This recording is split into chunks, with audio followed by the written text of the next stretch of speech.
extent that you've had mass layoffs, it's been in tech. And to the extent that you have huge unemployment, it's for recent college grads, particularly computer science. I mean, that's where you have this slowdown. And think about, for the first time, this is one of the stats that Comrades were discussing this week, recent college graduates now have a higher unemployment rate than the general population.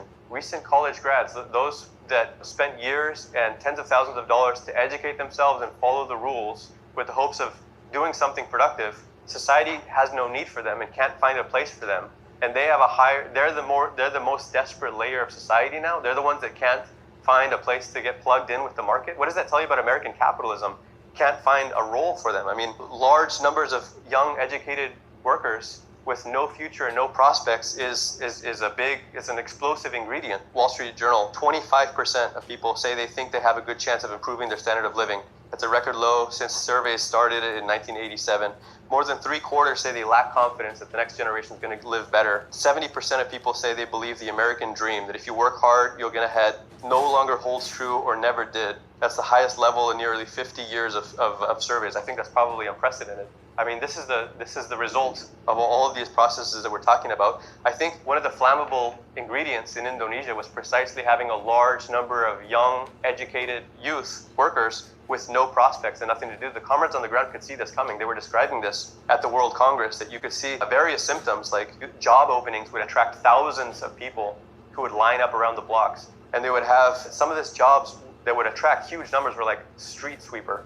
And people were quoted in the line saying, well, yeah, I'd rather be a street sweeper than to live on the street. This is the level of desperation that young people, they were saying that the most popular book right now, the bestseller among young people, is a fiction book inspired by the 1998 revolution. This was all in, early August when we were in Italy. I mean, you could see they could see very clearly what was about to happen. In February, you had Dark Indonesia. This was a short-lived movement, mostly of young people also. It wasn't quite on the scale that we're seeing now, but the new president, Prabowo, was elected in November last year with a landslide victory and a supermajority in the parliament. He was talking about gold in Indonesia. We're going to develop Indonesia, and we're going to become one of the strong powers in the world. And then he starts in with harsh austerity. I mean, cuts to every single ministry. Meanwhile, what really kicked it off a few weeks ago, in the middle of last month, was when ministers gave themselves a $3,000 raise at a time when most workers are earning less than $300 a month. And that's what set off the social explosion.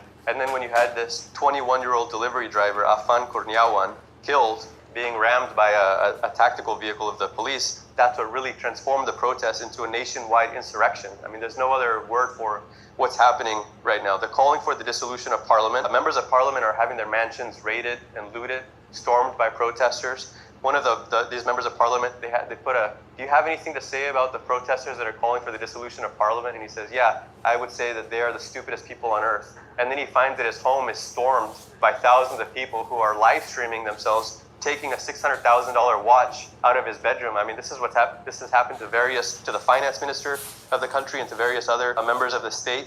Not only that, their prime target, they've burnt down the parliamentary buildings throughout the region. Indonesia is actually it's a pretty huge spread out country. It's got a massive population, 284 million. It's the fourth largest country in the world by population, right after the United States. There's regional parliamentary buildings. 37 of them have been stormed, have been burnt or damaged to some extent. That's as of a week ago.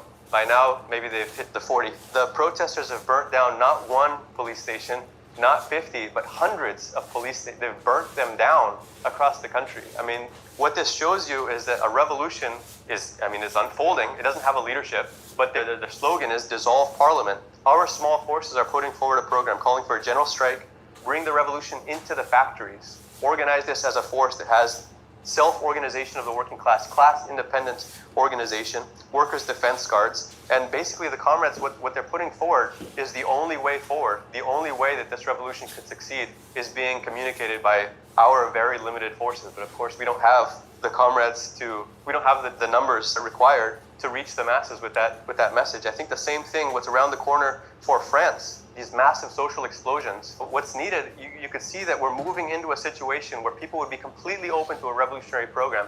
Every move that they're making is showing they want a class war, and they want that class war to escalate. The anger isn't finding a channel, it's not finding a leadership that can show where it would move forward. But I think in the long run, the point of all of these perspectives is that these scenes are the logical outcome of the entire situation. The ruling class has no way to avoid this same fate. They can't avoid what's happening in Indonesia, happening at a certain point in the OECD countries, happening at a certain point in every country on earth, because their system, the exhaustion of its system, is something that they have no control over. They cannot reverse that. And that's the meaning of the crisis of capitalism. I think if we can help the comrades understand history is locked into this trajectory. It's a matter of time before we're faced with a revolutionary explosion on the order of Indonesia today. And it's all a question of having our forces prepared to be able to intervene in it, to play our role in history.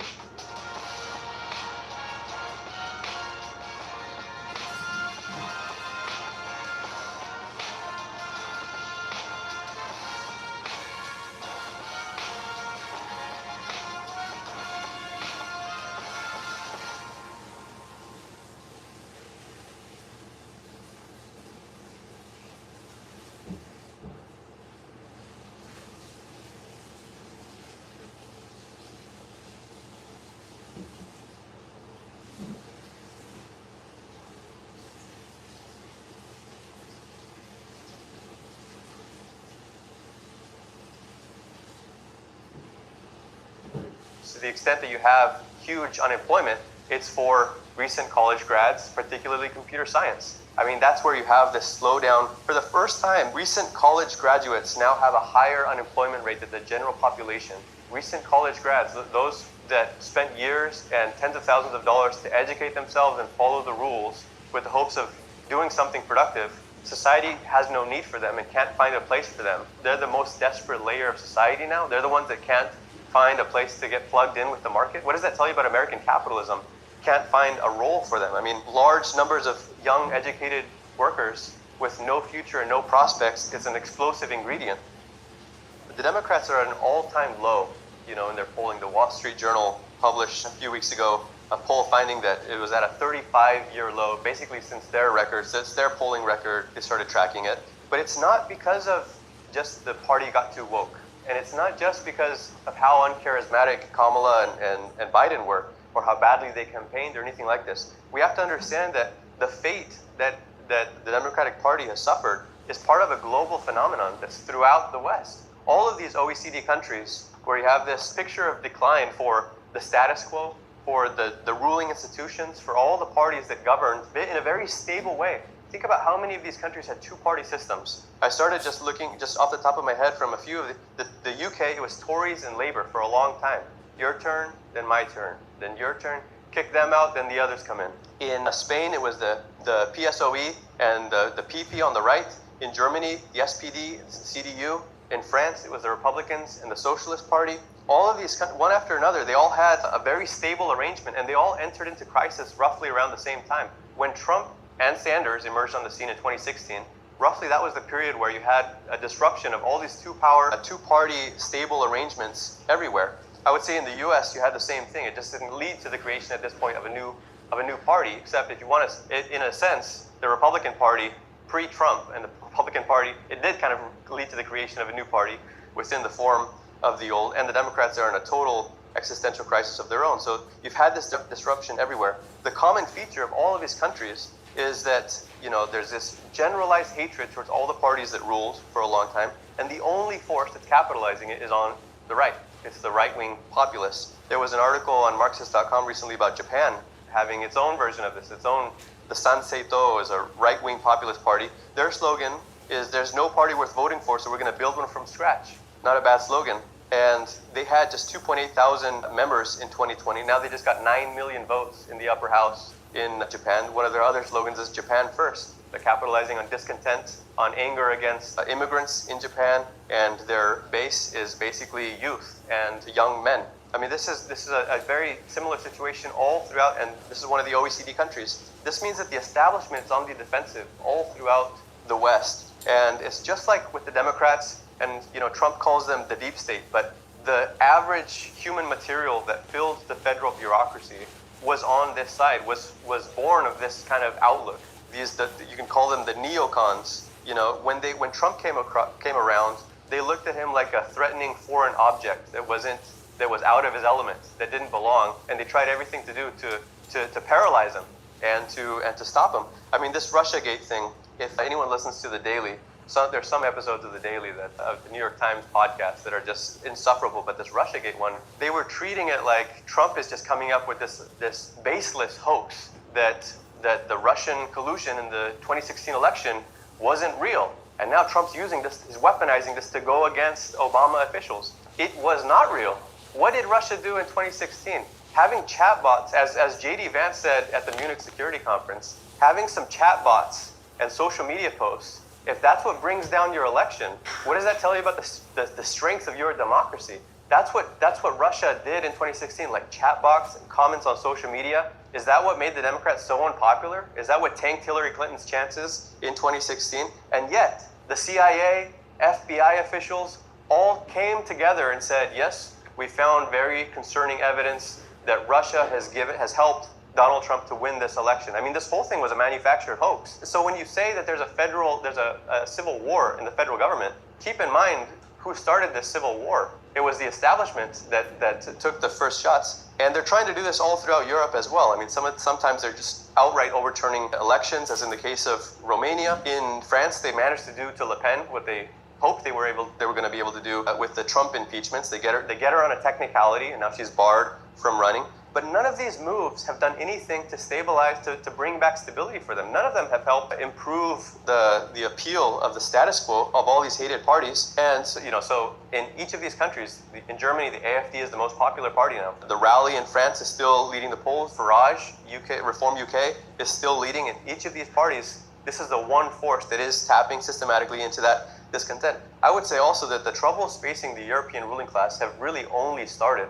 I mean, you're seeing like a sense of panic in the European ruling class in particular, but the debt level of the OECD countries has skyrocketed. The average debt to GDP is around 111%. Interest payments in France are the single biggest expense in the French budget. Bayrou, I hope comrades are watching what's happening in France. Bayrou, the president, is about to fall, scheduled to fall on Monday. And the language coming out of the French labor movement is incredibly militant. I mean, they're basically quoting Lenin, saying the ruling class can't rule like before, and the working class can't tolerate their conditions like they did before. And this is an era of class war. Let's occupy the factories. This is not us saying this. This is the Unité CGT. This is like the left wing but this is a massive force. But these are the conditions, this is the mood among the French working class. French ministers have said openly, 2 different French finance ministers have said that France is going to need an IMF bailout. You have high-profile UK economists saying the same thing about Britain, about the British debt. The IMF has $1 trillion in lending capacity. Just to put it into perspective, British debt is 3.8 trillion, French debt is 3.1 trillion. When they bailed out Greece 10 years ago, that was $37 billion. I mean, we're talking about a level of insolvency that is totally different. To have Western European countries, OECD countries, moving into a Sri Lanka-style predicament where they cannot pay their bills, but they're also not going to be able to continue governing and operating, because to move forward, I mean, they cannot make a right step. The Economist published an article last week, Fear the Deficit Populism Doom Loop. This is how they're kind of trying to get sympathy from the reader. Listen, you're a finance minister. Put yourself... I had to take a government class in high school, and they gave us like pretty much this exact scenario. You're a finance minister after a decade of meager economic growth, shocks from a financial crisis, a pandemic, and sky-high energy prices. Public debt is worth more than your country's GDP. Interest rates are at their highest in years, and merely servicing outstanding debt is taking up an ever greater share of tax revenue. Inflation is stubborn. America is satisfying much of the world's appetite for government bonds, meaning your debt must pay more to attract investors. You lie awake, worrying about how to make the numbers add up. Your fellow ministers, meanwhile, fret for their careers. Populist parties are on the rampage. The economic context calls for fiscal consolidation. The political one warns against austerity. What do you do? Give me a 50-word answer. But the article ends by pointing out that the populists are the ones, they're talking about the deficit populism doom loop. They're saying, we found this curious correlation between an increase in austerity and the rising appeal of populists. But that doesn't mean that the populists are going to have it easy either. They say the populist bind is a tight one. This is how the article ends. Pity the finance minister hoping to keep debt burdens under control and the hard right at bay. At least during his sleepless nights, he can console himself that when he is booted from office, his populist successor will face many of the same constraints. See how they like it. And that is true. I mean, once you have this force in the wings that can benefit, and they're skillfully doing everything they can to use this. All of this discontent and all this incompetent bungling from the establishment parties, everything the establishment does to try and hold them off is only helping them. But once you have these forces start to get into the control room in country after country, they're going to completely expose themselves because they have no solutions for any of this.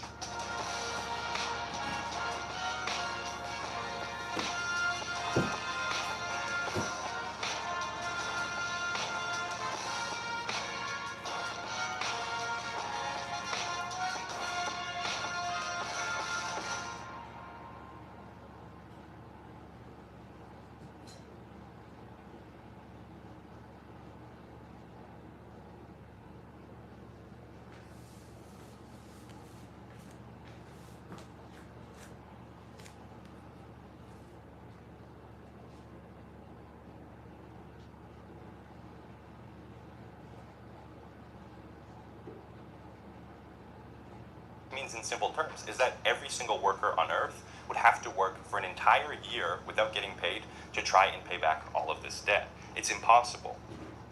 And really, most of this debt was accumulated in just the last 30 years. First, during 2008 with the bank bailouts and the massive mortgage crisis, and then again during COVID. We are poor because they are rich. I really like this slogan, but I think it needs some explaining. It needs a bit more emphasis on why this is. And that's kind of my hope for today. And I think, honestly, it's because life for the average person today, it feels like this absurd comedy, where everybody else is in on the bit except for you. The moment you leave your house, sometimes before that even happens, tens, sometimes hundreds of hands appear out of nowhere, and they're demanding your money for rent, for groceries, for your cell phone and internet, for tips, for bullshit fees, and car insurance. We work all week and then are forced to divvy up our measly paychecks into these mysterious hands, and we watch it disappear into the ether. And each month, each year, it gets harder just to keep our heads above water. And according to a new H&R Block survey, 85% of Canadians feel that living paycheck to paycheck is the new norm. Another 51% say it's hard to make ends meet. And in Edmonton, the average cost of living for a single person is about $2,900 per month all in. At minimum wage, you'd be short $700 a month, unless you got roommates or a second job. And part of this is because the cost of basic necessities has skyrocketed. You don't really need me to tell you this. And this is felt most heavily by ordinary people like us, the students and the workers. In the last 5 years, groceries have gotten 30% more expensive and are expected to rise another 5% this year. Buying a home has become a total pipe dream, so we're confined to rent at extortionate prices. It's becoming impossible not to feel the squeeze. For those fortunate enough to have a job, we are barely scraping by. And even worse, more and more people are facing unemployment. Just last month, it was announced that 6.9% of people in Canada are unemployed. And among students, this rises to 20%, nearly 1 in 5 people, which is actually the worst in decades. And you hear stories about Canadian youth applying to hundreds, sometimes thousands of jobs and are still unsuccessful. Often that's because you get an AI to write your job application, and then you submit that to an AI who reads your job application, and I guess all this is to say the AI doesn't want to hire itself. Even worse, 1/5 of people are skipping meals, while more than 2 million people per month, more than ever before, are relying on food banks. About 10% of Canadians live below the poverty line, while tent cities and homelessness have become a core feature of every city across the country. The future looks bleak, and the present is dreadful.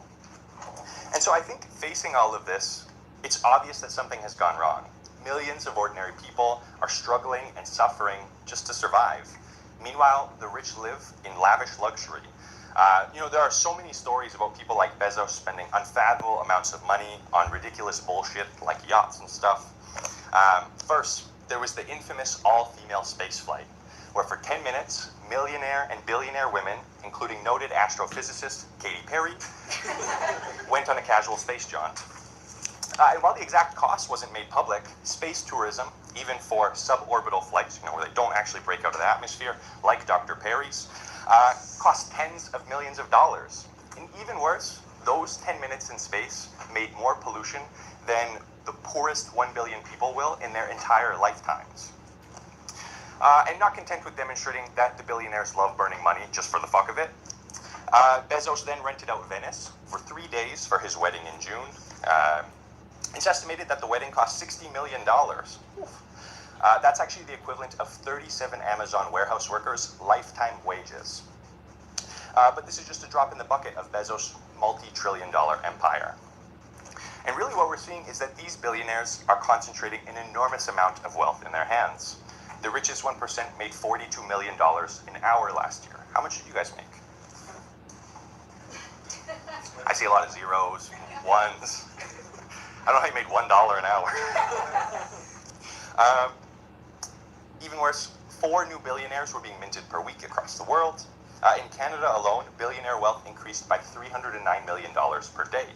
Actually, the money held by Canadian billionaires could carpet Vancouver in $50 bills. This is the kind of money that they have. For Canadian workers, real wages, which is just the money you make minus inflation at the same time, we're only making about $40 more than we were 10 years ago. That's nothing.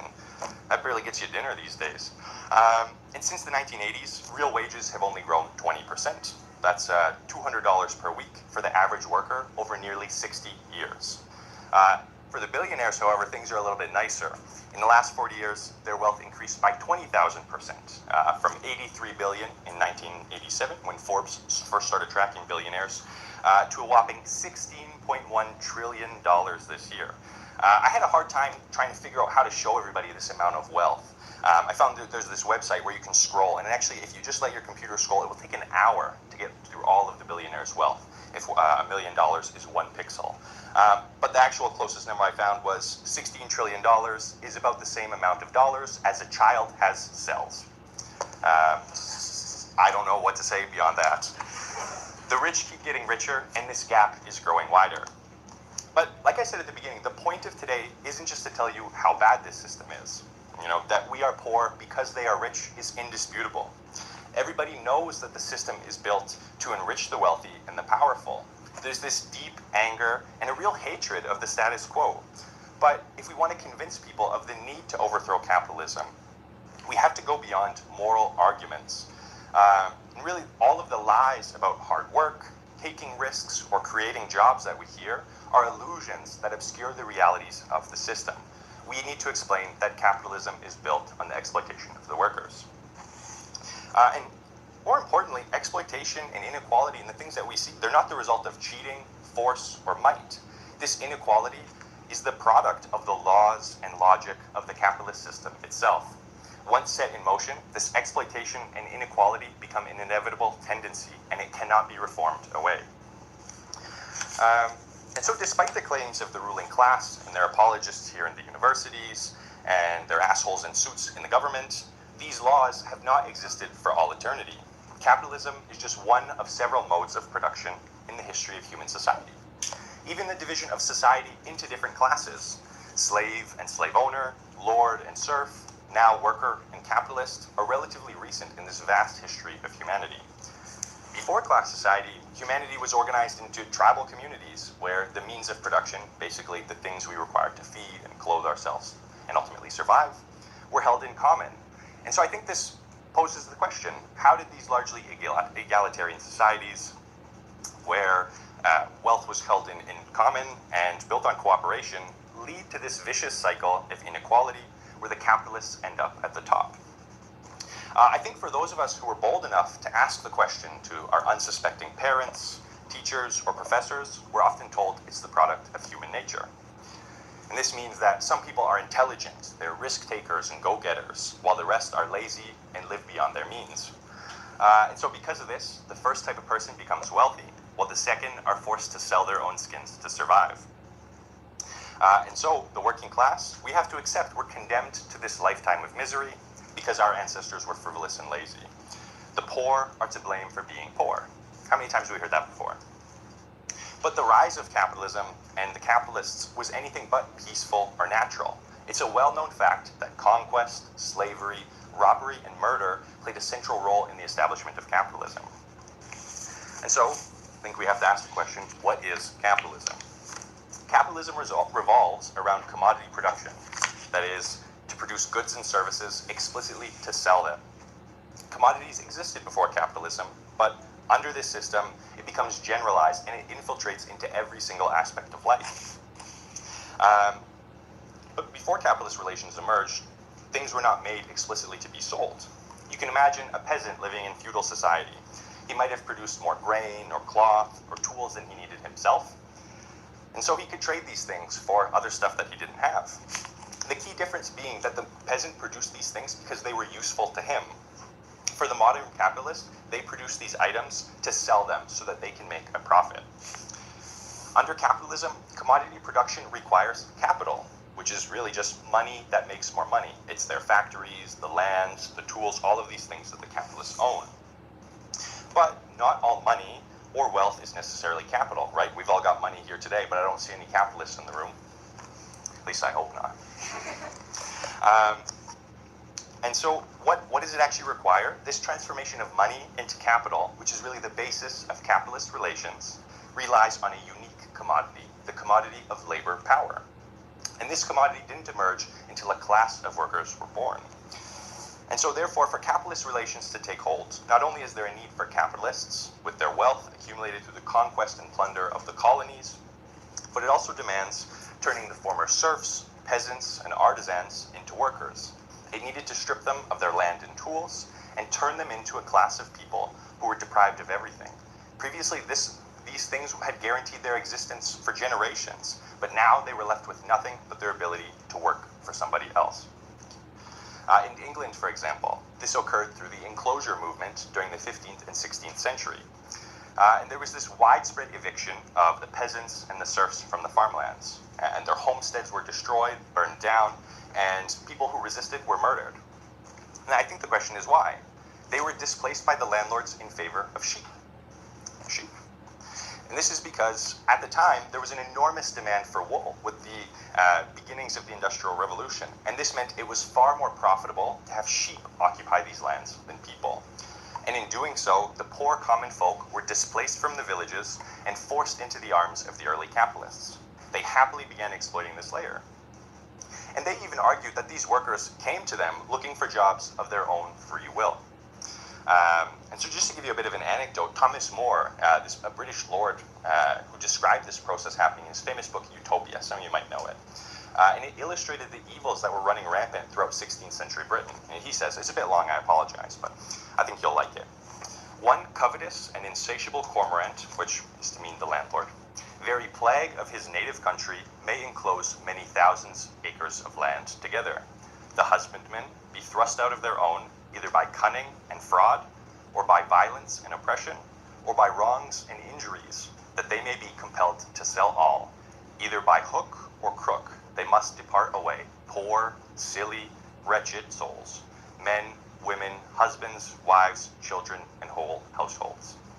This was state-sanctioned robbery and violence against a vast layer of society.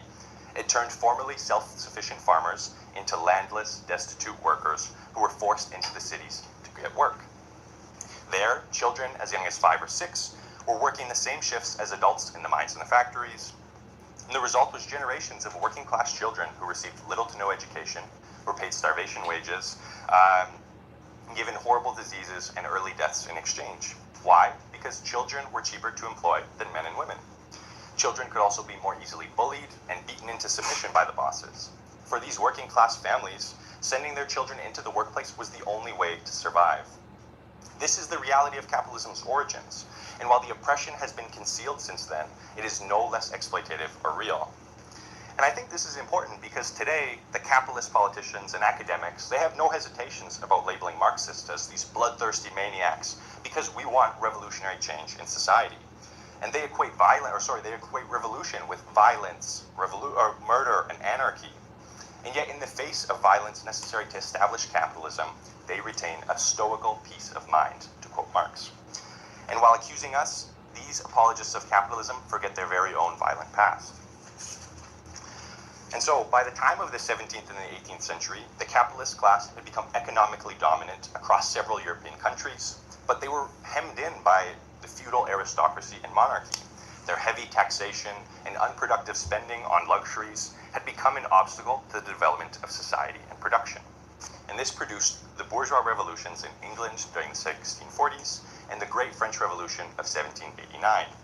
And here, capitalism begins to carry out its historic role, to do away with the obstacle of feudalism and convert this scattered personal production into capitalist private property and mass production.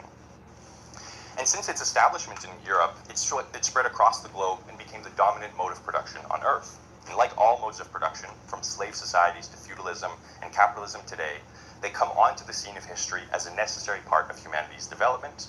And it allows for this leap in production, developing science, culture, industry, agriculture, and technology, all of these things.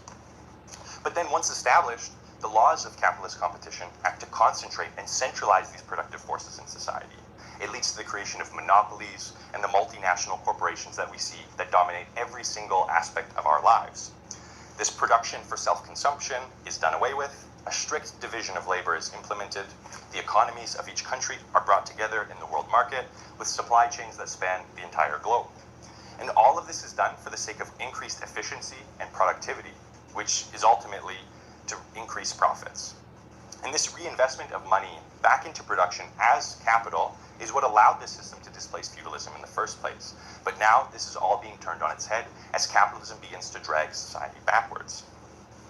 And so, I don't know about you guys, but anytime I talk to somebody about communism and the need for revolution, they tell me, but Daniel, capitalism's the system of freedom and choice. But for those of us on Earth, we know that this is a total lie. We have the freedom to be exploited by our choice of bosses, so we can survive. We can choose from a variety of brands at the grocery store, where 80% of our grocery items are controlled by 4 or fewer brands. You can pick a cell phone plan from Bell, Telus, or Rogers, who control 90% of the telecom market in Canada. You could fly to a different country, but the plane you fly on will undoubtedly be a Boeing or an Airbus. Undoubtedly, you hold your money in one of the big 5 banks who control 90% of financial services in Canada. And finally, when you actually do decide to buy something, these transactions are all handled by Visa or MasterCard, who dominate 92% of the $27 trillion payment processing industry.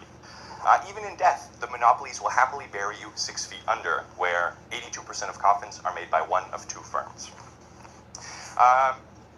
It gets a little morbid, but that's the truth. This is the system we live under. And it's not a new tendency either, because back at the beginning of the 20th century, J.P. Morgan, the Wall Street kingpin, he used every economic crisis to snap up failing banks and businesses, ultimately to centralize power and wealth into his hands.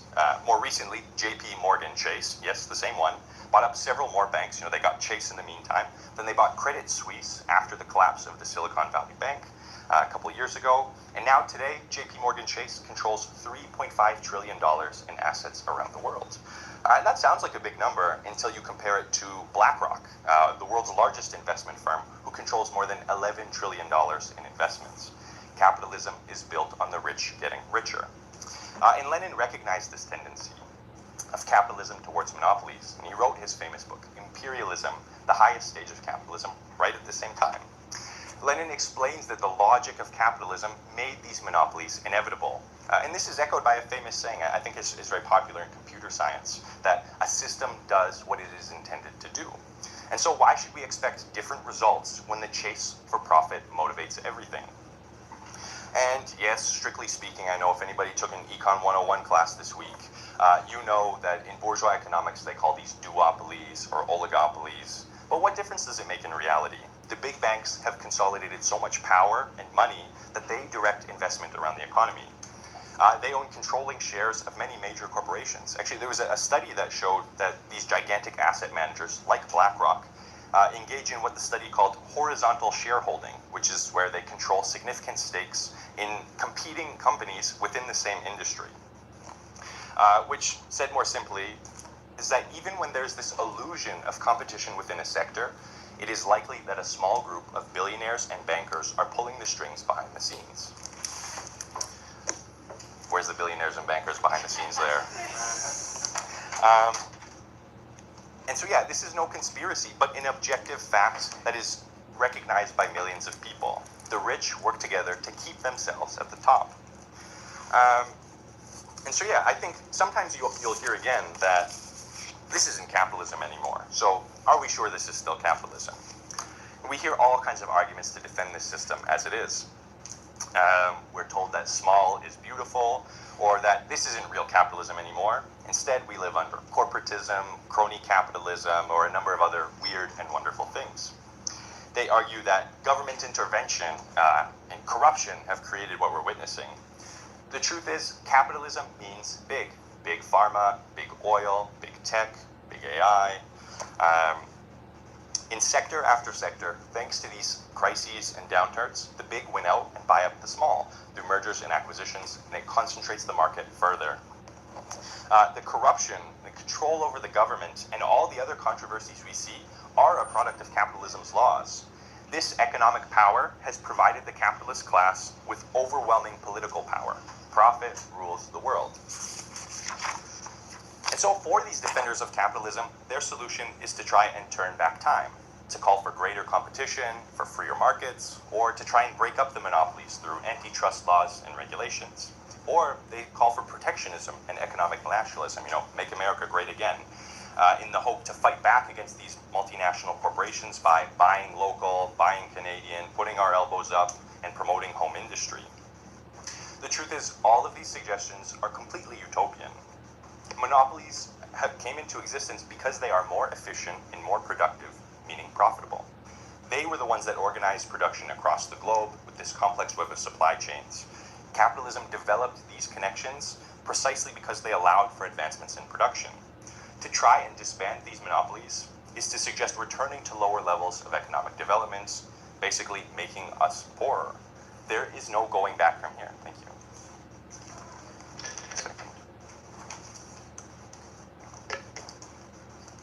But under the control of the working class, this immense organization could be used to produce exactly what we need. Companies like Walmart or Amazon, for example, they have this extraordinary amount of planning running behind the scenes to keep things going. And this is to ensure that their warehouses are kept full and shelves are constantly stocked, ready to be shipped anywhere in the world. Actually, the sales are predicted so accurately at Walmart that as you take something off the shelf, that item is already coming from the warehouse to put it back. This is how much knowledge we have of what is needed in society. But left to the capitalists, all this potential is wasted. And on the other hand, it's become very trendy to blame these problems on price gouging and greedflation. And this is basically to say that the corporations increase the price of things to scrape extra money out of people's pockets when hard times hit. And usually this follows from the idea of corporate greed, that these big businesses are earning more than their fair share. And we can look at this recent bread fixing scandal with Loblaws. And literally, the Canadian bosses were working together for at least 14 years to make it harder for us to get bread. No, okay.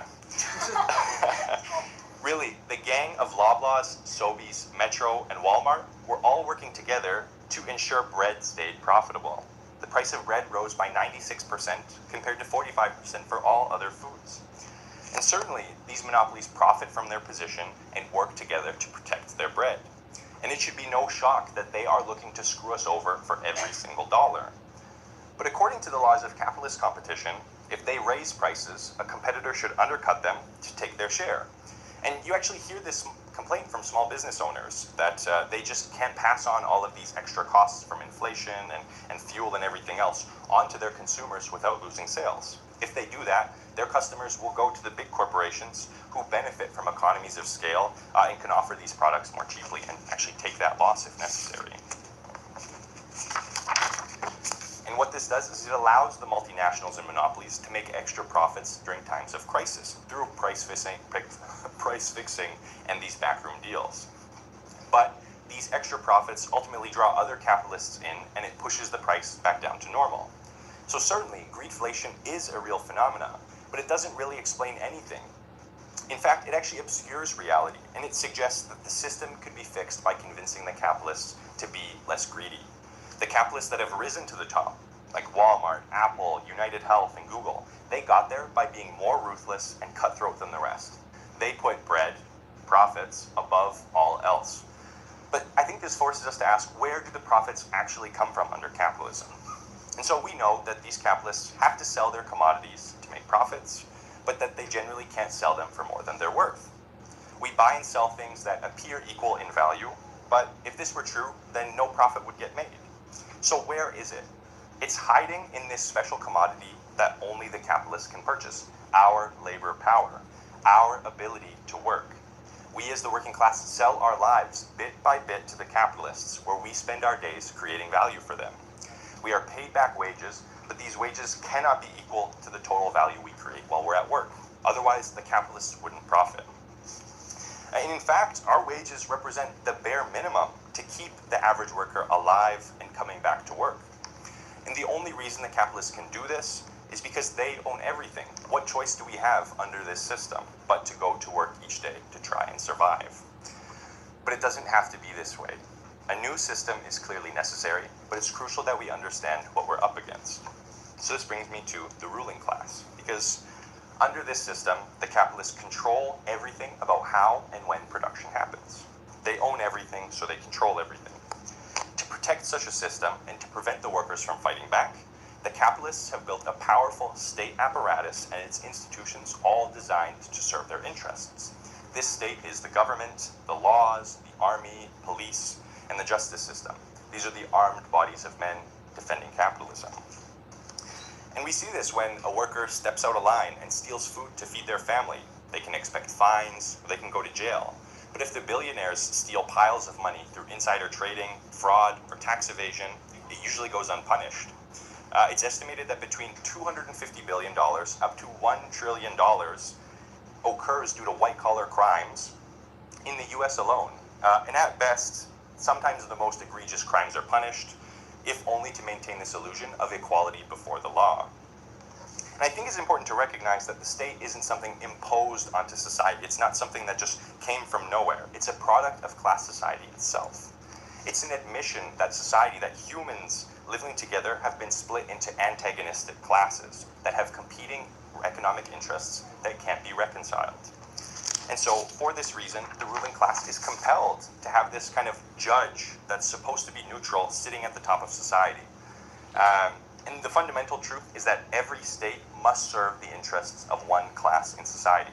Under capitalism, it is the capitalist class who rules because of their role in controlling production. And I think the illusion that such a state could be reformed to be kinder and fairer, or to revert back to previous eras of capitalism, misunderstands its role in society. So long as the ruling class maintains its economic power, it will utilize the state to repress and hold back the oppressed classes. They must prevent us from rising up and challenging this system in any way they can. And we saw this very recently. Anytime the workers dare to fight back through strikes or demonstrations, and the most recent example is the Air Canada flight attendant strike. Some of you might have seen this, but when the Air Canada CEO was being interviewed on TV, he said, well, we thought obviously that Section 107 would be enforced. Basically, he's saying, we thought the government was going to do its job and send them the fuck back to work. This law has been enforced by the Liberals 8 times over the last 2 years. Why should he have expected any differently? And so ultimately, these laws and the system that upholds them are dependent on a struggle between the classes, between the workers and the capitalists for us. And I think the fight of the flight attendants showed the way forward. When they were forced back to work, they showed who really makes Air Canada run. And it ain't the CEO. The only way to make genuine improvements in our lives is to fight for them with courageous, militant class struggle tactics, like work stoppages, like the Air Canada strike, and generalizing them, bringing them to every worker, to every industry in society. And really, the need for class struggle is only becoming more necessary as time goes on. Since the end of the post-war boom, the capitalists have relentlessly attacked the working class. As the boom dried up and profit margins shrunk, they ruthlessly cut wages and attacked our living conditions to claw back what they had previously given. And they could not have done this alone. They relied on the government to do it for them. For decades, the norm has been to cut social services like healthcare and education, while corporations get tax cuts and bailouts. Every time there's a crisis, the corporations look to the state to save their skin. And ultimately, the state relies on the economic wealth of the capitalists, so they happily oblige in crisis after crisis. And really what we're seeing is that the profound contradictions of capitalism are revealed time and time again through each of these crises that we face. We, as the working class, create all wealth in society. Without our work extracting the oil, building the houses, stocking the shelves, nothing would get done. And this is why every effort is made by the capitalists to force us back to work or to hire scabs to take our place when we go on strike. Without the workers, no profits get made. And under capitalism, the means of production, the places that we go to work, all of the things that we need to create what we need to survive are owned privately by the bosses. And so this value we create is taken and they sell it off. And from all of this wealth we create, we are paid back only crumbs in the form of our wage. And it's not just a problem of the workers not being paid enough, although I do want everyone to be paid better. In this system of production for profit, the working class as a whole can never afford to buy back all of the things that we produce. You can imagine that we bake the pie, but we are only given a small slice back. And what does this do? This creates excess commodities that the capitalists can't sell. And if these commodities aren't sold, the capitalists don't make their profits from them. And to survive, these excess commodities have to be sold off at any price to try and recover their money. And this is why corporations like H&M produce millions of clothing items each year, despite 1/3 of it never getting worn and then ending up in landfills in Chile and Southeast Asia. It ends up in landfills across the globe. And so what we do is we produce far too much, and yet there are still people who go without. Why? Because giving these clothes and excess commodities to the people who actually need them is not profitable. This is the logic of capitalism. And so this production, this accumulation of commodities that can't be sold profitably is called a crisis of overproduction, a crisis of too much. And when they can't sell these commodities, they're left to rot. It's like frozen money tied up in shelves and warehouses. And without money, they can't invest back into production. Production grinds to a halt. There are mass layoffs and factory closures until the crisis is dealt with, and we feel this most heavily. I think that should be good. And so to overcome this crisis, the capitalists have three options. However, each one just kicks the can further down the road, preparing a bigger crisis. They can expand into new markets, for one. They can expand the credit system by diving deeper into debt through state spending and loans from the banks. Or they can squeeze more out of the working class by making us work for longer and work harder for less wages. Unfortunately for the capitalists of today, they have exhausted most of their options. On the first one, there are no consumers waiting in this uncharted part of the globe to buy Labubus and iPhones. The capitalists have already been attacking our living standards for decades, and every attack provokes social unrest among the workers. And before this, the capitalists have relied on going into debt to stabilize this system. And now we see that it's reaching the limits of credit with the massive debt crisis we're facing. Really, this is expressing the system reaching its limits. Worldwide debt is nearly equal to world GDP. What this means in simple terms is that every single worker on Earth would have to work for an entire year without getting paid to try and pay back all of this debt. It's impossible. And really, most of this debt was accumulated in just the last 30 years. First, during 2008, with the bank bailouts and the massive mortgage crisis, and then again during COVID. And this really exhausted the capitalist reserves. They don't have the money to do this, and it put them into this debt that we see today. And so when capitalism was still dragging society forward, hundreds of years ago, even 70, 80 years ago, this debt was able to kind of soothe its problems. But today, it only aggravates the disease. And so what this has done is placed the capitalists in a blind alley. Before, they could reinvest some of this surplus into production to grow the economy so they could pay back these debts eventually, right? You're just kind of robbing Peter to pay the future Paul. But every new investment now only provokes further overproduction. The constant austerity and attacks on our living standards have driven down consumption, and so the only way left for them is to claw back the living standards of the workers and claw back my banner, to claw back the living standards of the workers. And what this will do will ignite the dynamite lying within the foundations of capitalism. What we see is that world production has outgrown the limits of private property in these individual nation states. The system has reached its limits. The capitalists cannot develop society any further. And I think the most obvious example of this is in what's called falling labor productivity. If you read the news, they're talking about this a lot. They never really get it right. But labor productivity is essentially the amount of economic output per hour worked. And this has been the foundation of society. We have to work to keep ourselves alive, right? Whether it was with primitive tools and scavenging for food, to having to work our job at Starbucks or McDonald's to pay our student loans. But now, for the first time since the Great Depression, Canada's labor productivity began decreasing in 2024. What this means is that every hour of work in Canada now produces less value than it did a year ago. The capitalists can't reinvest back into production because it's less and less profitable. So they're hoarding this money or they use it to speculate. And so we're working harder than ever, but producing less wealth for us. And in Alberta, I think this is felt most heavily and obviously in the oil and gas industry. At the end of the last boom in 2014, the oil barons were pouring massive amounts of money into the province to the tune of $80 billion. Now it's just $30 billion. And this is despite the oil barons making record profits in the last 5 years.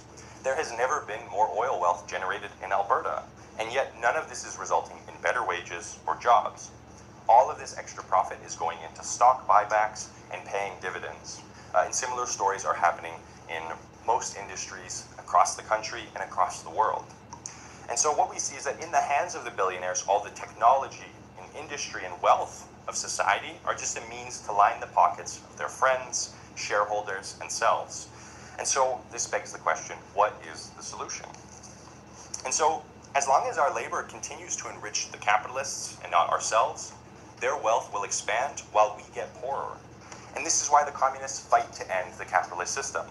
As Marx explains, capitalism creates the conditions for its own destruction.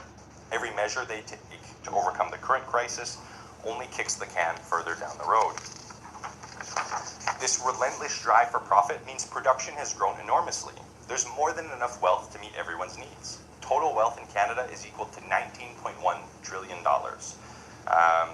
That's like 1/10 of a child in sales, if you're remembering from earlier. Or about $460,000 per person. That's more than enough to guarantee a good standard of living. That pays for your tuition, a down payment on a pretty nice house, and a dignified life more than anything. But we have to take this wealth for ourselves. We already create it, but it is stolen, expropriated from us each hour and day. Under workers' control, the economy could be democratically planned on the basis of need, not profit. All of the existing monopolies, the commanding heights of the economy, must be nationalized without compensation and brought under public ownership to guarantee workers' control. In every workplace, rather than the management of the bosses who act as pit bulls for profit, managers would be elected through democratic vote with the right to recall. This would mean the workers having every right to choose the managers who are best for the job and to replace them when they fail. And with production under workers' control, the masses of people who are left unemployed and destitute could be brought into work to reduce the working day for all. Under capitalism, the bosses are constantly trying to lengthen the working day and squeeze us for maximum profits.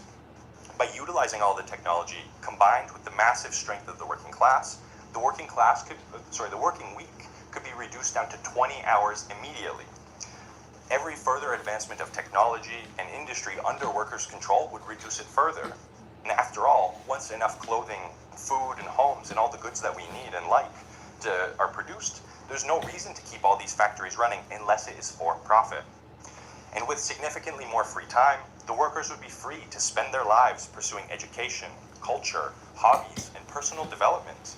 And along with this, the elected representatives of our workplaces would form workers' councils, where political debates and the direction of society could finally be determined by us, and not some guy in an office in Ottawa or at the legislature downtown. God, I hate that place. Excuse me. And so gone are the days of leaving every decision of our lives up to people in suits who see us as numbers on spreadsheets.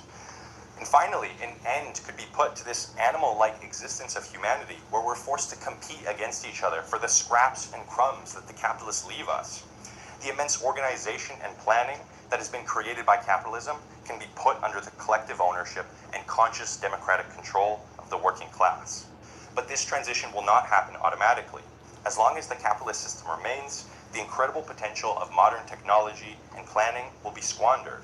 Worse, it will be used as the destructive force that breeds the wars, climate catastrophe, and misery that pervades all of our lives. To seize this wealth, we need a socialist revolution. The masses of people who previously sat silent, leaving things to the politicians and businessmen, finally stand up. We take to the streets and make our voices heard. To do so, the working class must organize and mobilize. A revolution will come, and it will happen in Canada. We just don't know when it will happen yet, but it's coming. And so we'll see that only through class struggle, by using our collective power as the working class and shutting down production, can we end this system once and for all and finally make society for us. Thank you.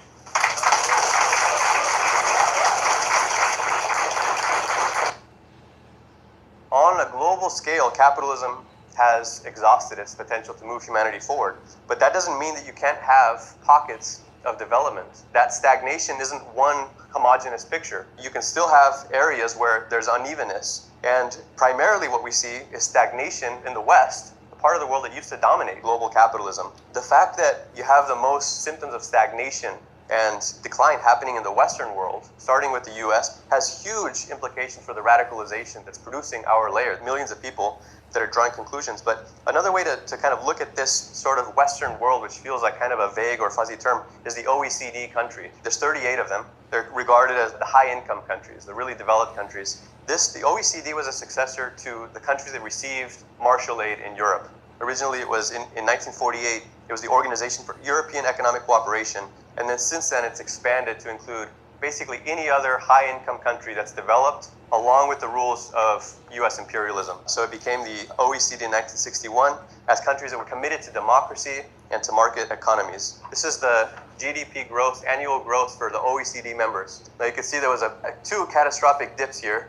The second one kind of distorted the line because it was a big upswing post-pandemic.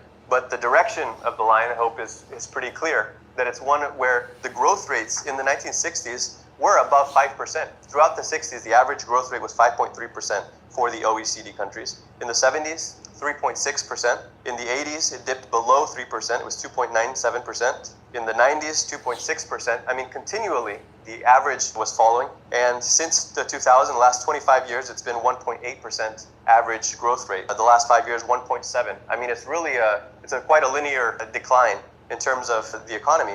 Another thing to point out is that annual growth in GDP doesn't mean that revolution or class struggle are ruled out by any measure.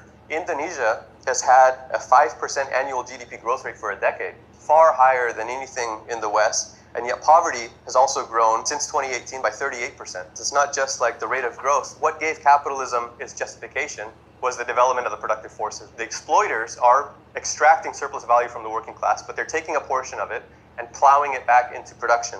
That's what justified capitalism. That's what creates the improvement in machinery, productivity, efficiency, the global market through global division of labor. Today, you can track this with gross capital formation. Sounds like kind of a technical term, but here's exactly what gross fixed capital formation means. It measures the total value of investments in fixed assets, machinery, buildings, and equipment that are used in the production of goods and services for more than 1 year. It indicates how much new value is being invested in the economy's future productive capacity.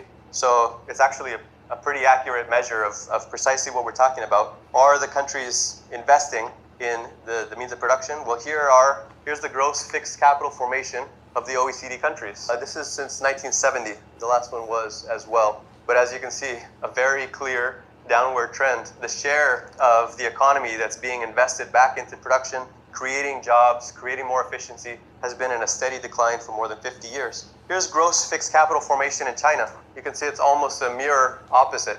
I mean, it's a remarkable uptick. And for the last 15 years, it's averaged 42% of their GDP. 4 out of 10 RMB that the economy is generating is being plowed back into production in developing high technology, research, technique, building new plants, and so on. I'm pointing out all these technical charts and processes because I think this is the basic story that we should keep in mind when we're talking about the balance of forces, the balance of power in the US. These are really broad strokes, but the basic thing is that these are the symptoms of capitalism's exhaustion. It's not developing the productive forces. And then you have these pockets where you have massive investment taking place. But this also means that the US is facing a rivalry that it's never on a scale that it has never faced before. You think about the rivalry that characterized the last century between the US and the Soviet Union. By purchasing power parity, at its peak, the Soviet Union reached 60% of the size of the US economy.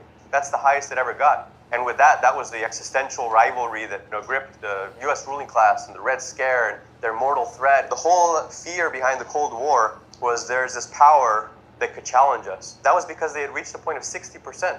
The Chinese economy has grown to 130% of what the US is. It's already been surpassed. In the last 5 years, China produced 12 times as much steel, 3 times as many cars as the US, twice as much electricity. This has never happened. The US has never been surpassed like this industrially or economically before. And that's why this is such a historic turning point. And for the ruling class, it really is an existential, the degree of panic and the implications that are now kind of sinking in for the West are an existential threat.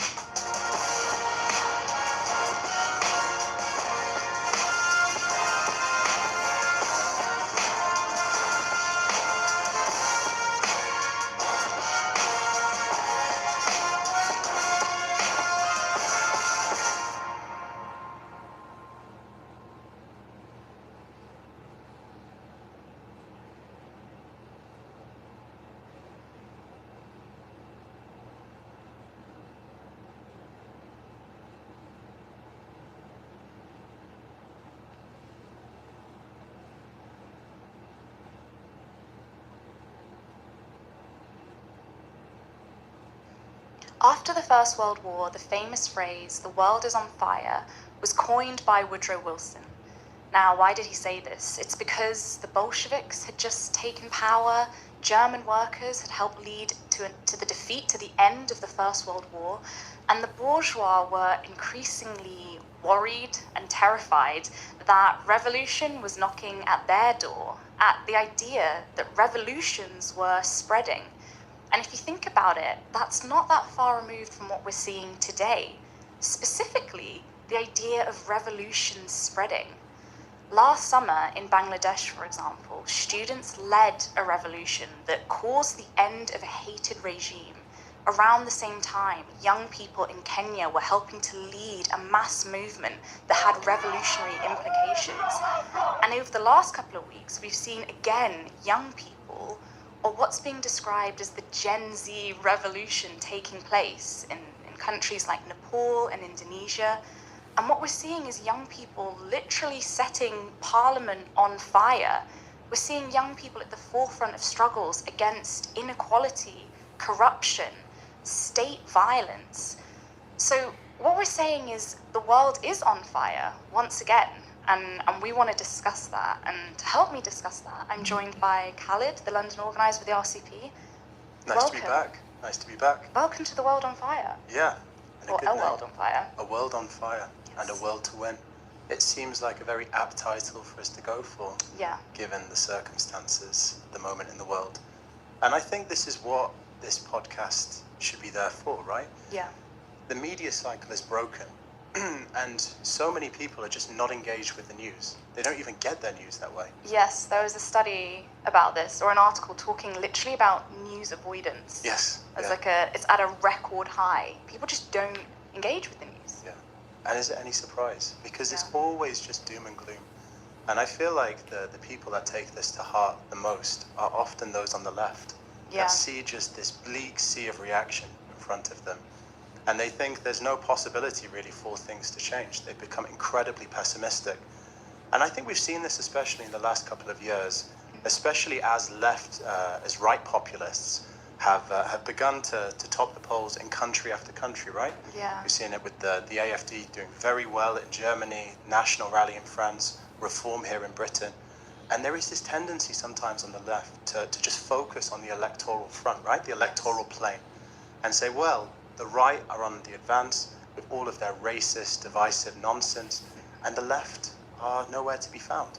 But actually, what we see when we look at the wider picture, when we look at the global context, is that there is a massive polarization that goes both ways, in fact, right? Yeah. It's not that people are just becoming more and more reactionary, more and more racist and right-wing. In fact, there are revolutions breaking out, and no one seems to be talking about it. Yeah. I mean, look, that's why we're doing this podcast, right? Unlike the bourgeois media, we don't pretend that we are neutral observers of what is happening all around the world. No, we are Marxists, we are communists, observing what is happening and analysing it from the perspective of the working class. And that is why we think it's so important to spend this time saying, actually, you don't just need to doom scroll. Yes. You don't just need to feel horror at what you're seeing on TikTok or whatever it is, but there are revolutions taking place today. That's not a faraway, distant thing that's consigned to your history textbook. That is life today in 2025. Yes. And that's an incredible thing. For sure. And this is part of, I'd say, two of the main features of the world situation at the moment. Yeah. We keep on seeing the power of the masses when they move, Yeah. no matter in what country, beyond the borders, and that question. And we are seeing the radicalization of the youth really reach a fever pitch Yes. in country after country. And so I think that's what our USP really is, to point that out to people and show to communists, to revolutionaries in Britain, that there are real lessons that we can draw from all of these movements. And Christ alive, what a month the I know. working class, what a month the youth have had. I almost want to say slow down, but sure. don't. And of course, I think the editorial board of Marxist.com, our international's website, is struggling to keep up the pace with everything that's been taking place over the last month. It's starting with Indonesia, right, where these MPs gave themselves fabulous pay rises, and all of a sudden Parliament went up in smoke. Yeah. Then it spread to Nepal, and I think we should talk a little bit about that, because the spark was this social media ban. All of the injustice that people felt and the poverty in this incredibly exploited country all of a sudden came bursting to the surface. And then, in the last couple of days, we've had an article written on East Timor, anti-corruption. At the moment in the Philippines, we see again a huge anti-corruption movement led by the youth. And in Peru as well, out against the hated government of Dino Boluarte, who was called the murderer, the person that was literally slaughtering people on the streets of Peru not so many years ago. And against, these recent pension reforms, these austerity measures that are being presented to the working class. So revolutions are taking place everywhere, and we've of course been on campus, started our autumn offensive, our freshers campaign, to meet young people and recruit them to the RCD. A question that's often asked is, I hate the way the world looks, but what is a revolution? Like, what are you fighting for? Yeah, I think this is an important thing for us to be clear on. What is a revolution? Because although they're happening quite frequently at the moment, it doesn't happen every single day. And indeed, in some countries, we haven't had a revolution in Britain for a long time, for example. And it's because a revolution is a seismic moment where you see the masses, we talk about the masses on a grand scale, really entering the stage or the scene of history. I would describe it as a moment when the masses are beginning to take more agency over their lives. There's a direction of struggle, a more conscious direction of struggle, I suppose, against the state, because the ruling class is in a position where it's struggling to rule in the way that it typically does, in a peaceful, calm, or so-called democratic way. And what you witness, or what happens in a revolution, is a kind of festival of the oppressed, right? I think that's one of the ways in which Lenin has described it, where they enter onto the scene of history to try and take control, to try and enact some agency. And as I say, the ruling class are struggling to rule in the same way. There's splits at the top. And that's quite a significant thing. Absolutely. And it doesn't happen every single day. Yes. But that is what we've seen over the last couple of weeks in the countries that you've mentioned. And I think that we should draw out the fact that in all of these places, this question of inequality has been really key. Yes. It's the fact that we would say today there has never been such a huge gap between the rich and the poor. That the scale of historic wealth it's extreme. Society has never been richer. It's unheard of, and that's also why we're seeing this vast kind of, spilling over of revolutions. Another way it can be described as like a dam bursting. And again, it's not just that, or people are seeing that people are rich. It's the accumulation of lots of different things in one society or in one place over a period of time that means at a certain point, a step too far has gone. And whether it's a social media ban or anything like this, a corruption scandal, an accident, the killing of someone, at a certain point it tips everything, and you see the masses begin to move in a really powerful way. Because if you think about it, a lot of what keeps people, there is an ideology that weighs in society that this is just how things are. And things can't change. And the bourgeois consciously promote the idea that this is just the way things are. But that idea cannot last forever. No, and it doesn't last forever. It begins to break down off the back of huge events, right? Yeah. That shake people up.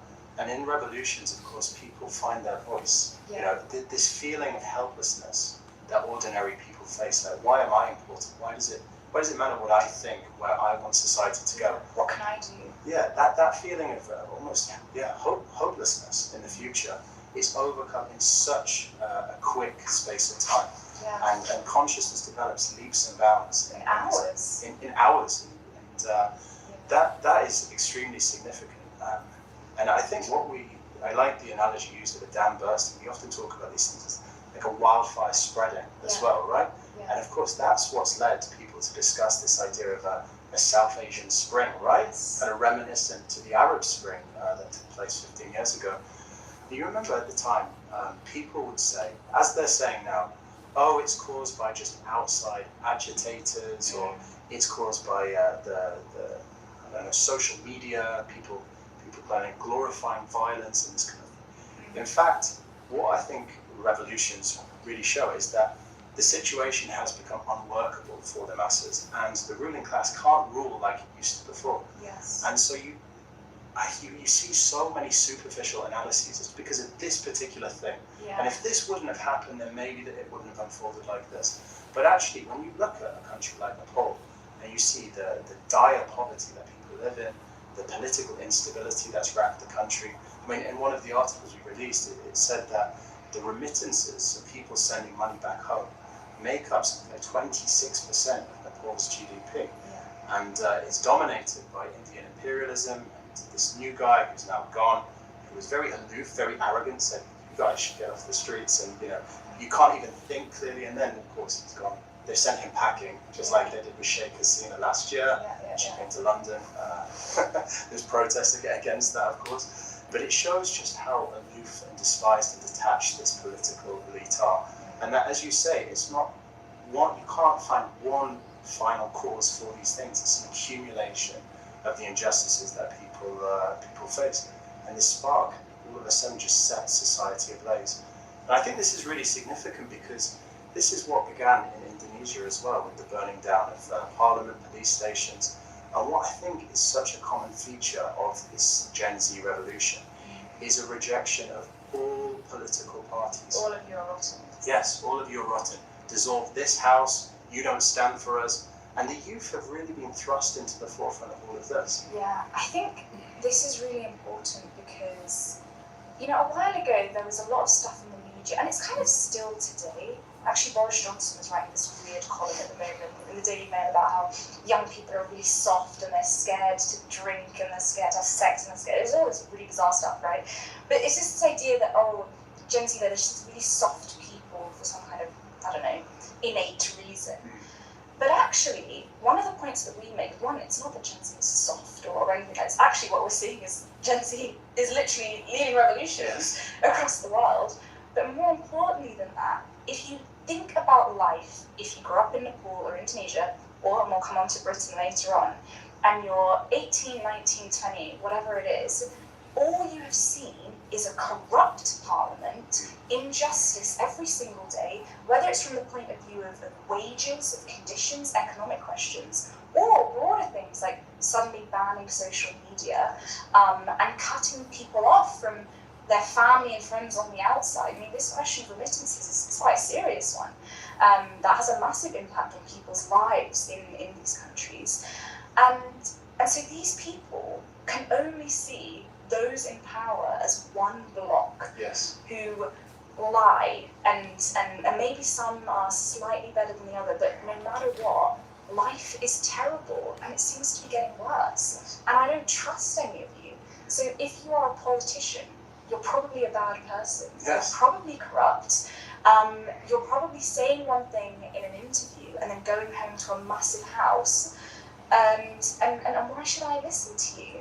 I think it's just like the whole thing is dirty, and that means that they're not buying. That's why these revolutions, I think, are happening so suddenly, so quickly, and the ruling class is so shocked by it.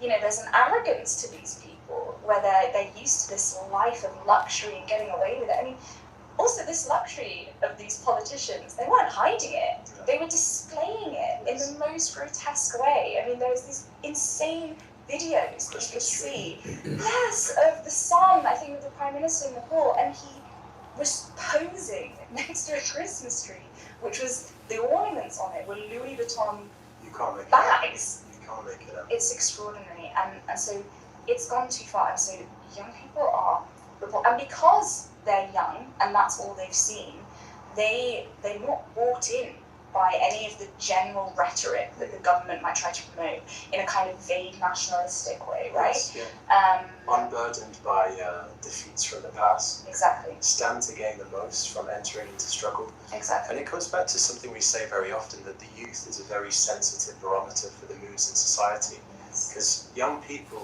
feel like their lives are most affected by this crisis-ridden system. Yeah. And it's not as though everyone that has entered into the revolution has come out with like the perfect, spotless communist program. Of course. But of course, they know what they're against. And I think something we have to make very clear is, when we say they're against all political parties, it's the parties on the left as well, that are just as corrupt, are just as willing and eager to basically uphold the capitalist order. Yeah. And so this is why these movements are almost like sporadic, right? Like they're bursting to the surface. There's a kind of chaos to them. Yes. And of course, that's because the youth don't feel like there is a channel, a party, an organization that can really direct them beyond, basically. And I think this is a significant thing. We should say, for these revolutions, for all of those people saying, oh, these revolts and the violence that's been brought to the streets. Firstly, these people don't comment on the systemic violence of the capitalist system every single day of the week. And also, where are the parties that actually represent the aspirations of these youngsters? They are nowhere to be found, and they need to be forged. Yes. But just on this question, when we were doing a bit of research for this podcast, we saw that one of our quite mainstream competitors, the Rest is Politics, also had a feature on the Gen Z revolution. They're following us. Maybe. We're definitely following them. The second highest ranking podcast, I think, in the world. But in this, Rory Stewart says something funny. He's talking about the Gen Z revolution in Nepal in particular. And he says at one point, well, yeah, you can kind of understand why people would revolt in countries like this. There's a lot of corruption and sort of, but he kind of, I don't know, maybe to ease his own conscience, he kind of points it out as if this is something that's peripheral to the West. Something like this couldn't happen here because there isn't rife corruption and it's not as obscene as it was in. How would we respond to that? Yeah. It's extraordinary for a Tory and an ex-Tory MP to designate corruption as something that is, mainly to be found in the global south or something Underdeveloped world. Underdeveloped world. And what they mean by that is that it's a caricaturate of these people or these cultures, and there's huge layers of racism involved in it, undeniably. But the point is, corruption is innate to capitalism. And who has perfected that more than anyone? Who's had the most amount of time to perfect that, other than the Western capitalist countries, including the mother of all parliaments, Britain, Yes. which has had hundreds of years to perfect its capitalist state.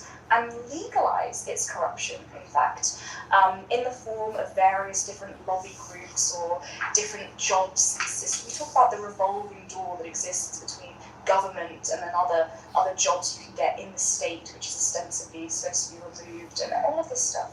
It's absolute nonsense. Corruption is part and parcel of the capitalist system itself. Yes. How else should we describe the very fact that when there was the 2008 financial crash, the banks were completely bailed out using the working class. The working class for the last 15 years has been paying back the debt that was caused by the banks. Yes. And the speculation that they were doing, and the bubble, the housing market bubble that was burst in 2008.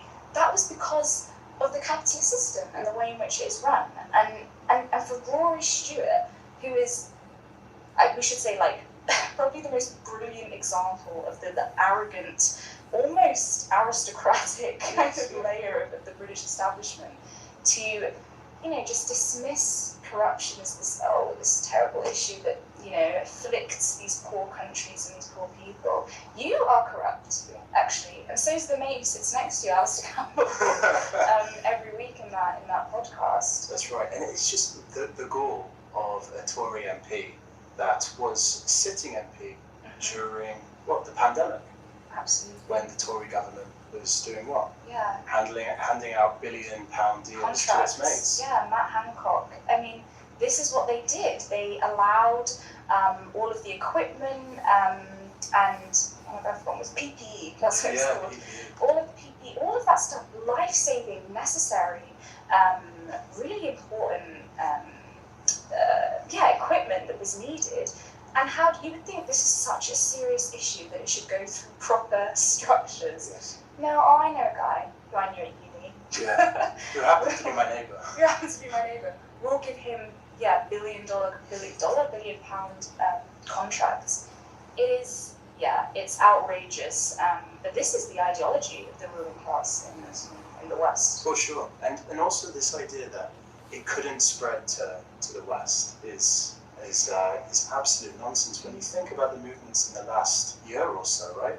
Something that we've been following very closely has been the youth movement in Serbia, which began because a canopy collapsed and people died.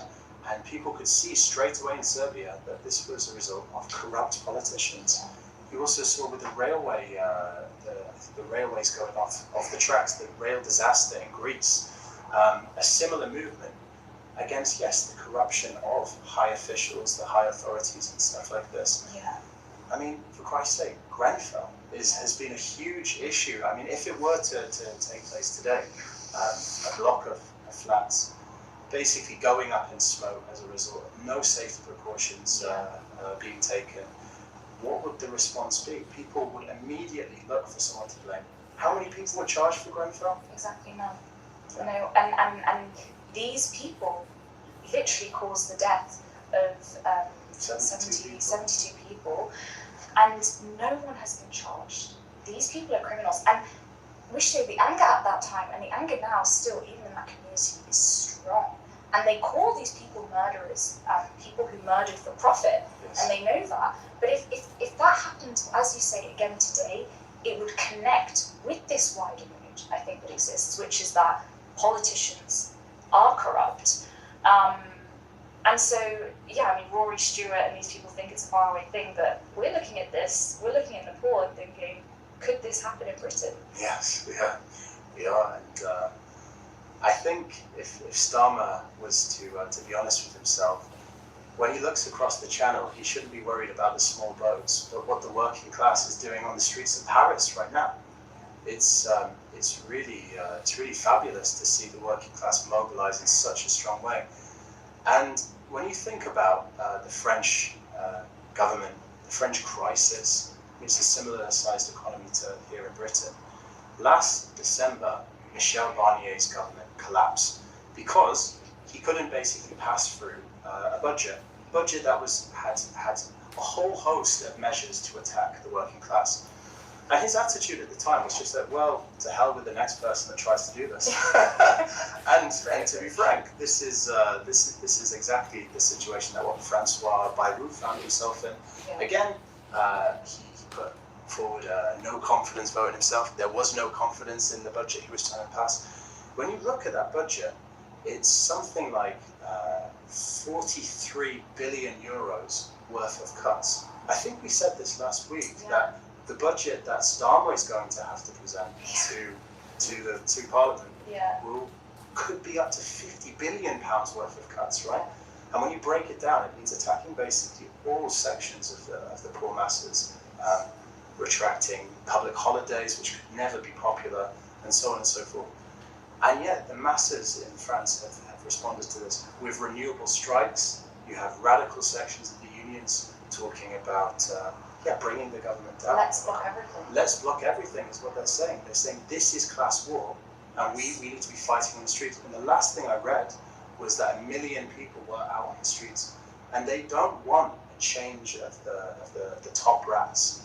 They want Macron's government to fall, and they want our comrades over in France have been calling for a workers' government, which is really beginning to strike a chord. So if I was Keir Starmer, I would be worried about the poor, but I would definitely be worried about France as well. I mean, what we've just seen in France is an example of, one of the founders of our organization, Ted Grant, is well known for this phrase that not a phone rings, not a bulb shines without the kind permission of the working class. And that let's block everything. We're going to shut this down because of what you're trying to do to us is a reflection of that. Which it's poetic, but it's not just poetry. It's real. This is class struggle. This is what we talk about when we speak about workers becoming conscious of their power and the role that they play in society, and how strikes on a bigger scale, even on a mass scale, on a general scale, provoke that, make that conscious for workers. Yes. Of course, it's not a done deal. There isn't a workers' government in France yet. But this is an important part of the process, of the accumulation of the justice and struggle that can lead to a revolution. Yes, for sure. And I would say for some years now, alarm bells have been ringing in the ears of the ruling class here in Britain about what the future holds. I mean, I was looking back on something we put in our perspectives document when we were discussing, I think back in 2020, the fate of Britain, where it was going. And this is from a Financial Times editorial. I'm going to read it in full because it's extremely powerful, and it wasn't written by Marx. Maybe I should have said the quote first and then said this wasn't written by a Marxist. So the quote goes, "Since the global financial crisis, this sense of betrayal has fueled a political backlash against globalization and the institutions of liberal democracy." Of course, this is what they've been crying about recently. Right-wing populism may thrive on this backlash while leaving capitalist markets in place, but as it cannot deliver on its promises to the economically frustrated, it is only a matter of time before the pitchforks come out for capitalism itself and for the wealth of those who benefit from it. I mean, this is very powerful stuff. Yeah. And it's a perspective I would say we agree with, but from the other side of the barricades to the Financial Times. Yeah. Because Farage is topping the polls in Britain at the moment. He's really gaining ground. However, something we've pointed out many times is if he were to come to power, he would sit on all the same problems as Starmer's government right now. And it would probably cause even more anger and backlash, therefore. Yes. It's kind of linked to, also I would say, part of our perspective about Donald Trump and America, right? That Trump came to power off the back of huge actual aspirations. Yes. The Trump vote the second time round, which seemed even more powerful because people were so angry at Biden. Trump has made all of these promises about the economy that won't be able to see them through. And so when they swing against him, it'll be really firm. Yes. And really harsh. And again, just Rory Stewart's stupid idea that it could be a faraway thing, and it's not just Rory Stewart, but the idea that revolutions don't happen in the West. that quote that you read from the Financial Times is good. I also found this really just funny quote from some billionaire, I don't know his name. Would it be fine? It was Nick something? Nick something, we'll find it. Mr. Raymond. Yeah, and he's one of these billionaires, because there's a few billionaires who've been making this point, like, please tax us. Yes. I think we probably should be taxed a bit more, because we're worried about what will happen if we're not taxed, because there is all of this anger in society. So he made a statement of that kind, also talking about pitchforks, and then he literally said, do you think the US is special or different?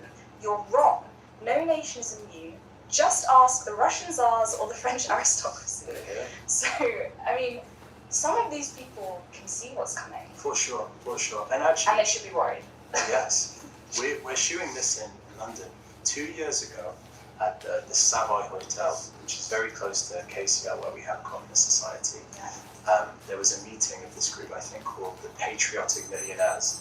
And these were the types that were basically saying, if inequality continues the way it is, we are going to see the forks come out for us, the pitchforks. And so one of the main organizers appealed to apparently rooms of like hundreds of very rich people that we can be heroes if we just share a few more crumbs with the working class and push for the government to That's shocking. yeah. I thought you were going to start saying that. No.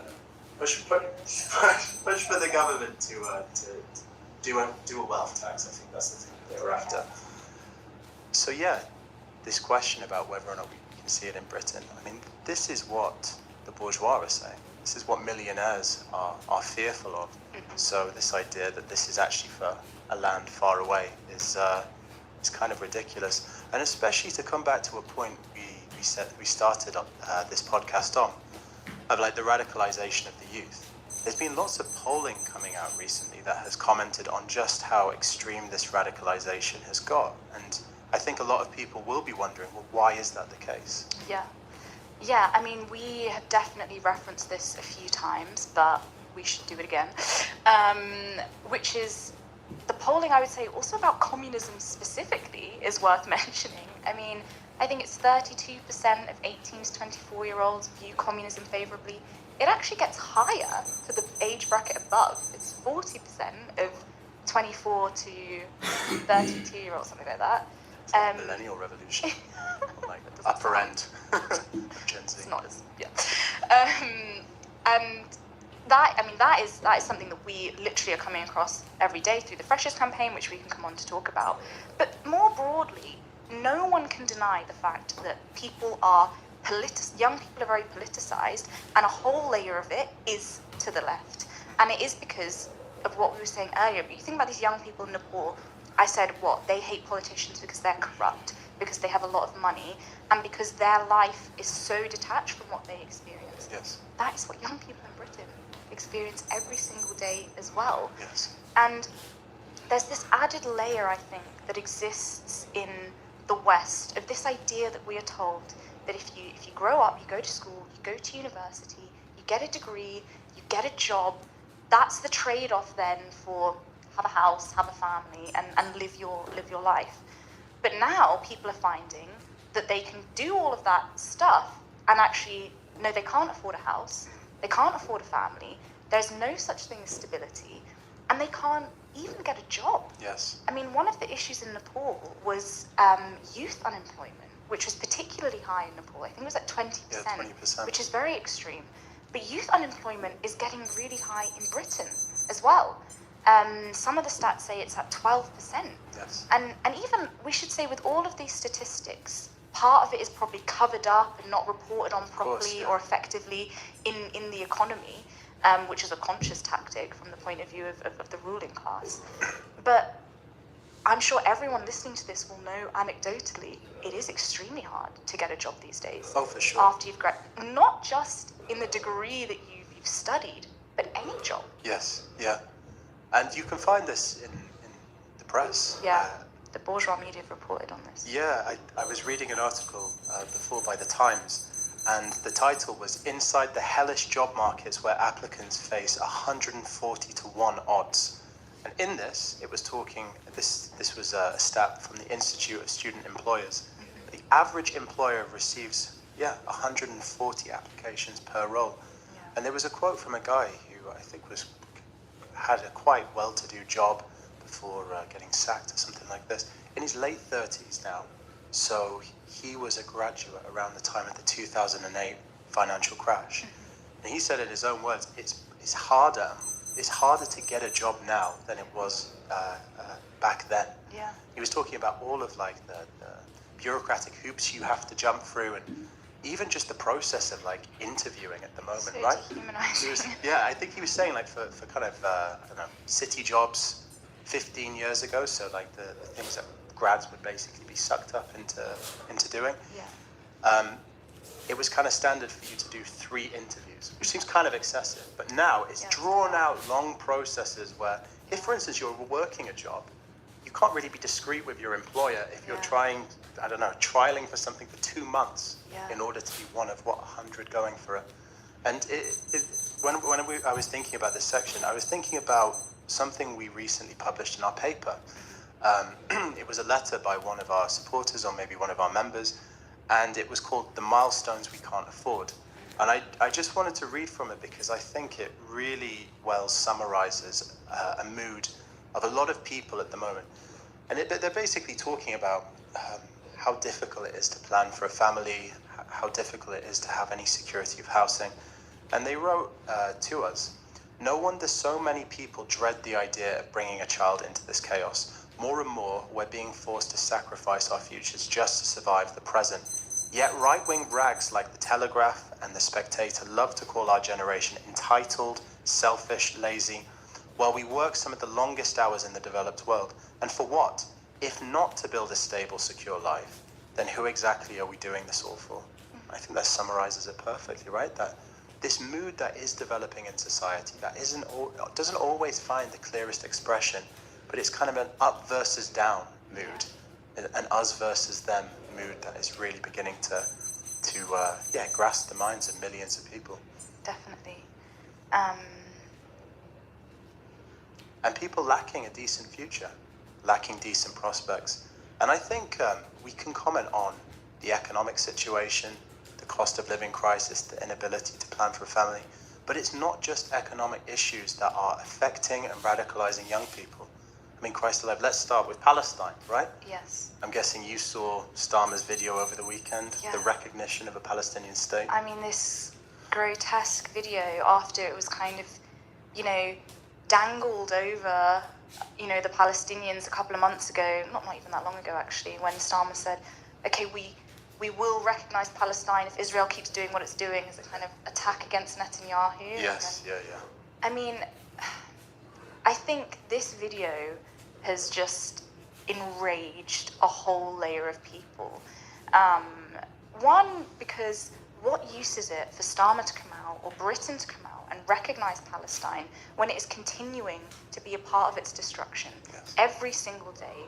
We have to keep making this point. You continue to sell arms to Israel, which is conducting a genocide. And gather intelligence for the Israeli security services. And provide propaganda every single day for the continued existence of Zionism and everything that creates. So it's utterly meaningless for Starmer to come out and say this and to put forward the idea of a two-state solution. I mean, it's laughable. Everyone knows that Israel's intention is the complete destruction of Palestine and of the Palestinians, and is currently conducting ethnic cleansing. Yes.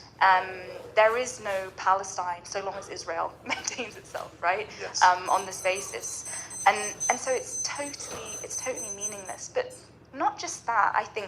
I know when I watched it, the first thing that I thought is, hold on a minute. Western imperialism for decades has used the Middle East as a playground for its own interests, for its economic interests and its political interests. And that's what imperialists do. And they divide it, they carve it up, they bomb it to hell. They'll do whatever they want. And who are you to recognize Palestine in the first place, Keir Starmer? What does that even mean? And why is that the world that we live in, where my right to exist as a Palestinian is supposedly dependent on the gracious word of Keir Starmer or any other British imperialist? Yes. I mean, it's revolting, actually. Yes. And I think that we know why he's done it. It's not because he cares about the Palestinians in any way, shape, or form. It's because actually he's worried about huge mass movement that does exist in Britain. Yes. And not just Britain, but across Europe at the moment. Yes, yeah, it really seems to be picking up in Italy. Yes. With the Sumud flotilla Yeah. setting off from there. And I was reading a report from our Italian comrades before that was talking about the spontaneous protests that were taking place across Italy. Yeah. I think something like a general strike has been called. I guess we have to Yes, monitor in that Italy. very Yeah, closely. yeah. A political strike for Palestine. Yes. And I was actually speaking to a comrade who is a member of the Teachers Union here in the UK, and he was saying at every NEU conference, we pass a motion in solidarity with Palestine. Yeah. And he said, wouldn't this be a great opportunity for us to put forward the call for a political strike for Palestine as a way of attacking all of the anti-union legislation that's been heaped on our union for that past couple of decades? And I was like, yeah, I think you should put forward that as a motion, and then get up on the stage and say, rather than this just being words, Yeah. let's see real deeds on this question. Yeah. I mean, that's what we're criticizing Starmer for his meaningless words, but we should also criticize the trade union leadership when they, symbolically come out in solidarity with Palestine, but then do something.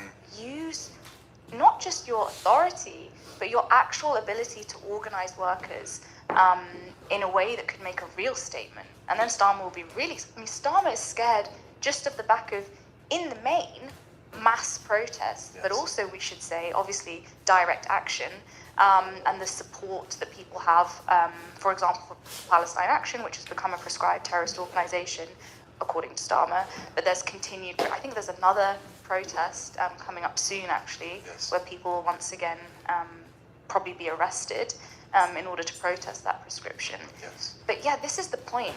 Palestine is an example of a non-economic issue, a political issue that has radicalized in a serious way a whole generation. Yes. It is the defining issue, Yes. I would say.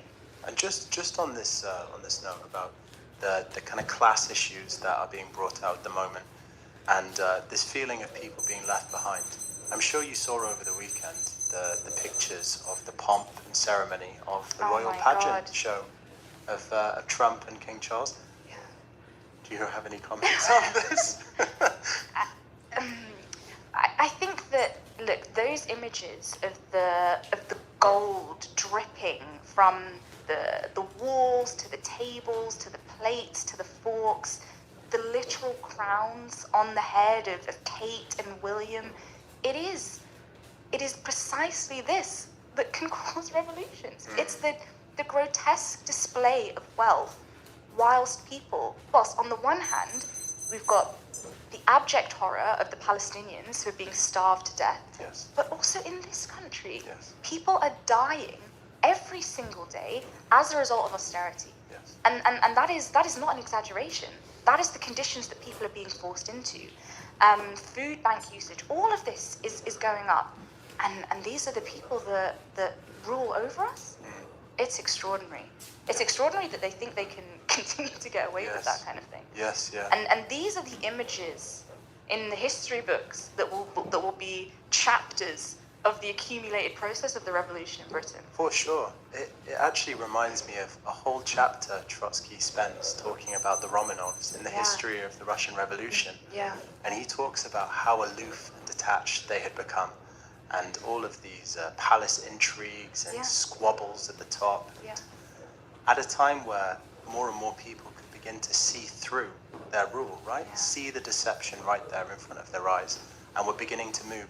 And when they moved, it was powerful enough, of course, to see them overthrown, just Yeah. like that. And I guess this is a good place for us maybe to begin wrapping up this episode. Yeah. Because something that the left say very often is, well, isn't our enemy so powerful that we can't overcome them? And actually, what all of these revolutions have begun to shine a light on is the power of the working class Yeah. and the radicalization of the youth that is leading this forward. And just to end on a note of something written by the Sunday Times, so certainly not a Marxist paper, it's commenting basically on the Gen Z revolution. Shout out. And it says, shout out, yes. In despair, this is a quote, in despair, the young are turning towards communism. And this fella, Seb Payne, he warns that without a viable capitalist alternative, such ideas will enjoy a moment in the sun. And so my question for you, Fiona, is, hasn't capitalism enjoyed its moment in the sun?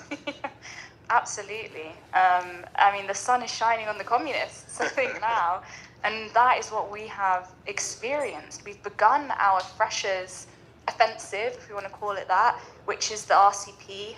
All of our communist societies are meeting hundreds, if not thousands, of students last week and over the next couple of weeks.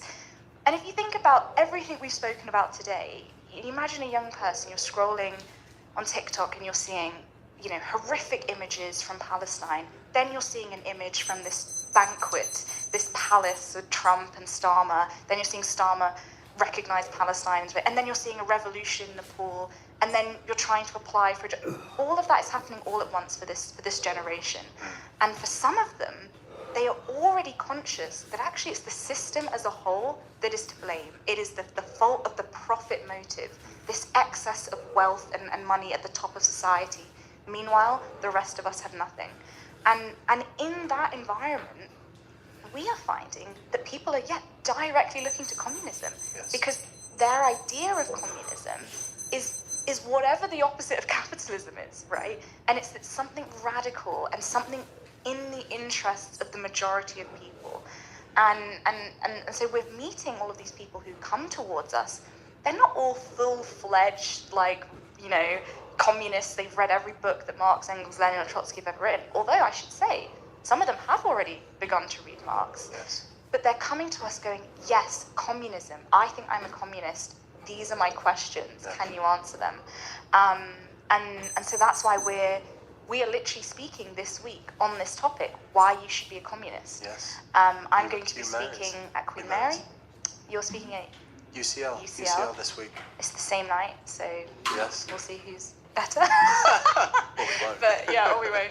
I'm also going to Manchester on Wednesday to do the same talk, and that is what the RCP is all about. We are saying, we have the theory, actually, and we have the ideas. That is what we do as a party. We spend a huge amount of our time studying theory so that we can understand the world around us, but also not just to cheerlead and be inspired by these revolutions that we've seen, that we've discussed in Nepal, Indonesia, and elsewhere, but also because we're saying, well, those revolutions have not succeeded in actually transforming the conditions of the people who are struggling, right? And that's because they don't yet have a party. They don't yet have a party with a program that can actually lead the workers to power. Yes.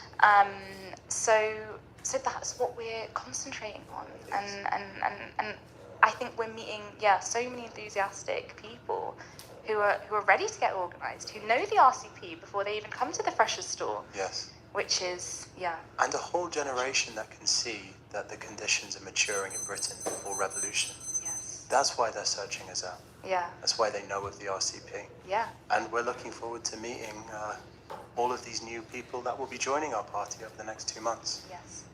Should we leave it there? Yeah, I think we should.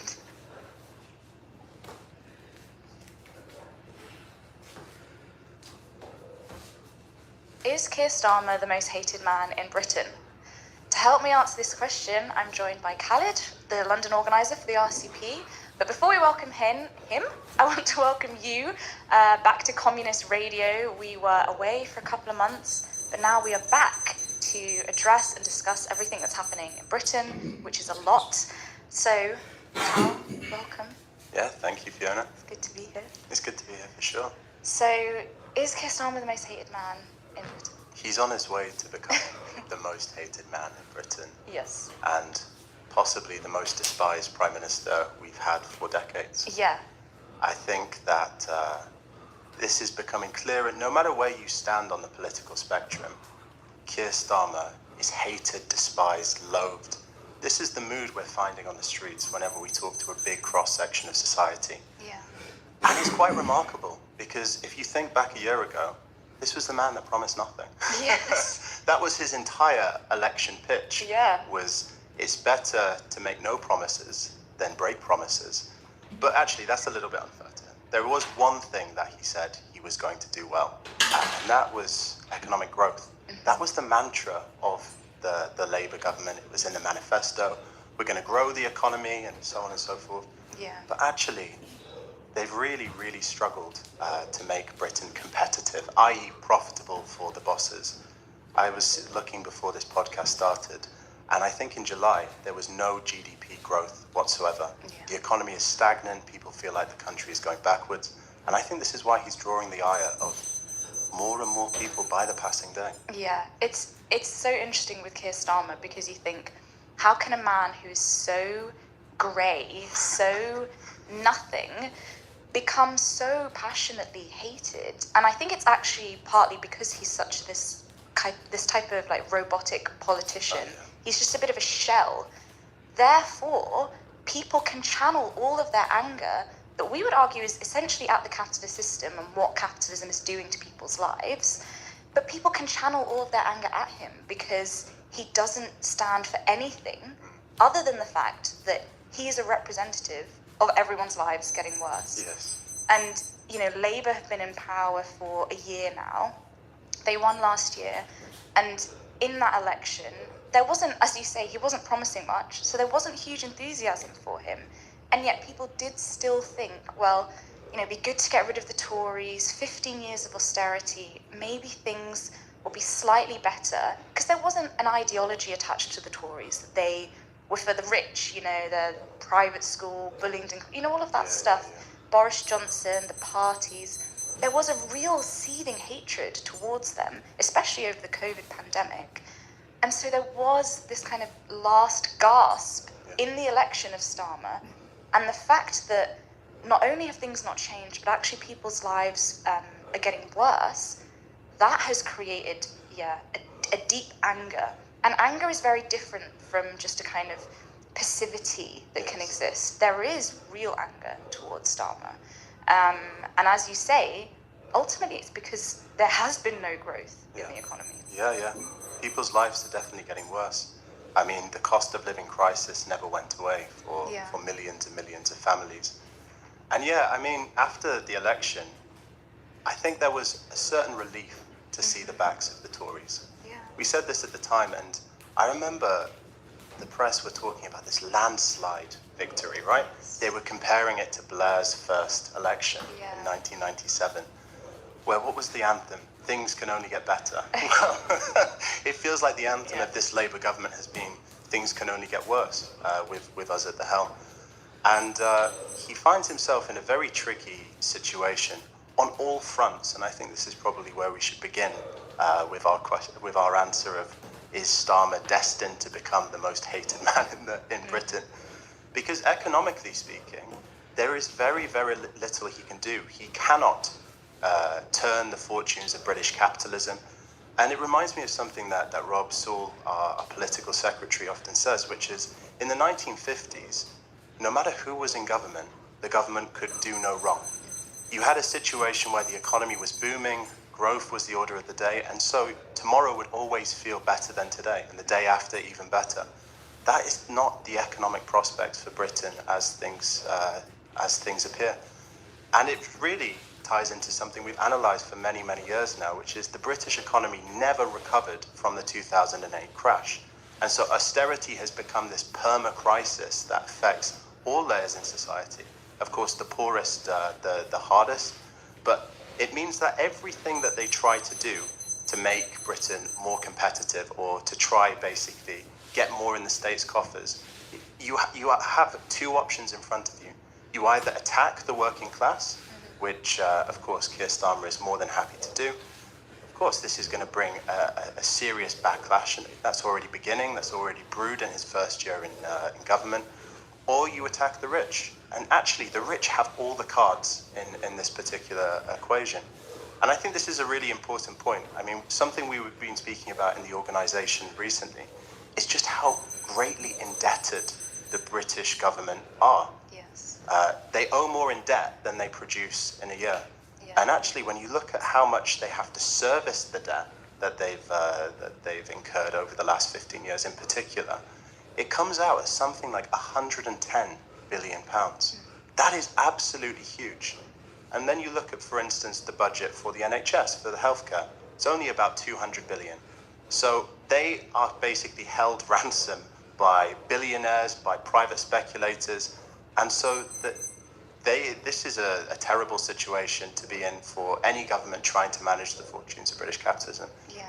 And it's fueling this backlash. Yeah. I mean, there was an article that I wanted to read from. It's in The Economist. You know, what did Lenin call The Economist? The party of, no, the paper of the rich. Oh yeah. But this That's I good think, analysis, isn't it? it could be good, and I just want to read what it has to say about the state of being a finance minister, not just in Britain, but anywhere in Western Europe now.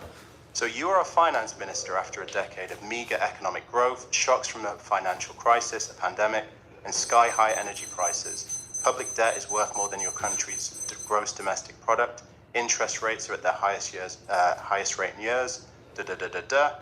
Your fellow ministers, meanwhile, fret for their careers. Populist parties are on the rampage. The economic context calls for fiscal consolidation. The political one warns against austerity. What do you do? So, what does this article actually say? It says you do nothing. You go to bed thinking or consoling yourself that the next government, which will be a right populist one, will face all the same problems. Yes. That's all they have to say. Yeah.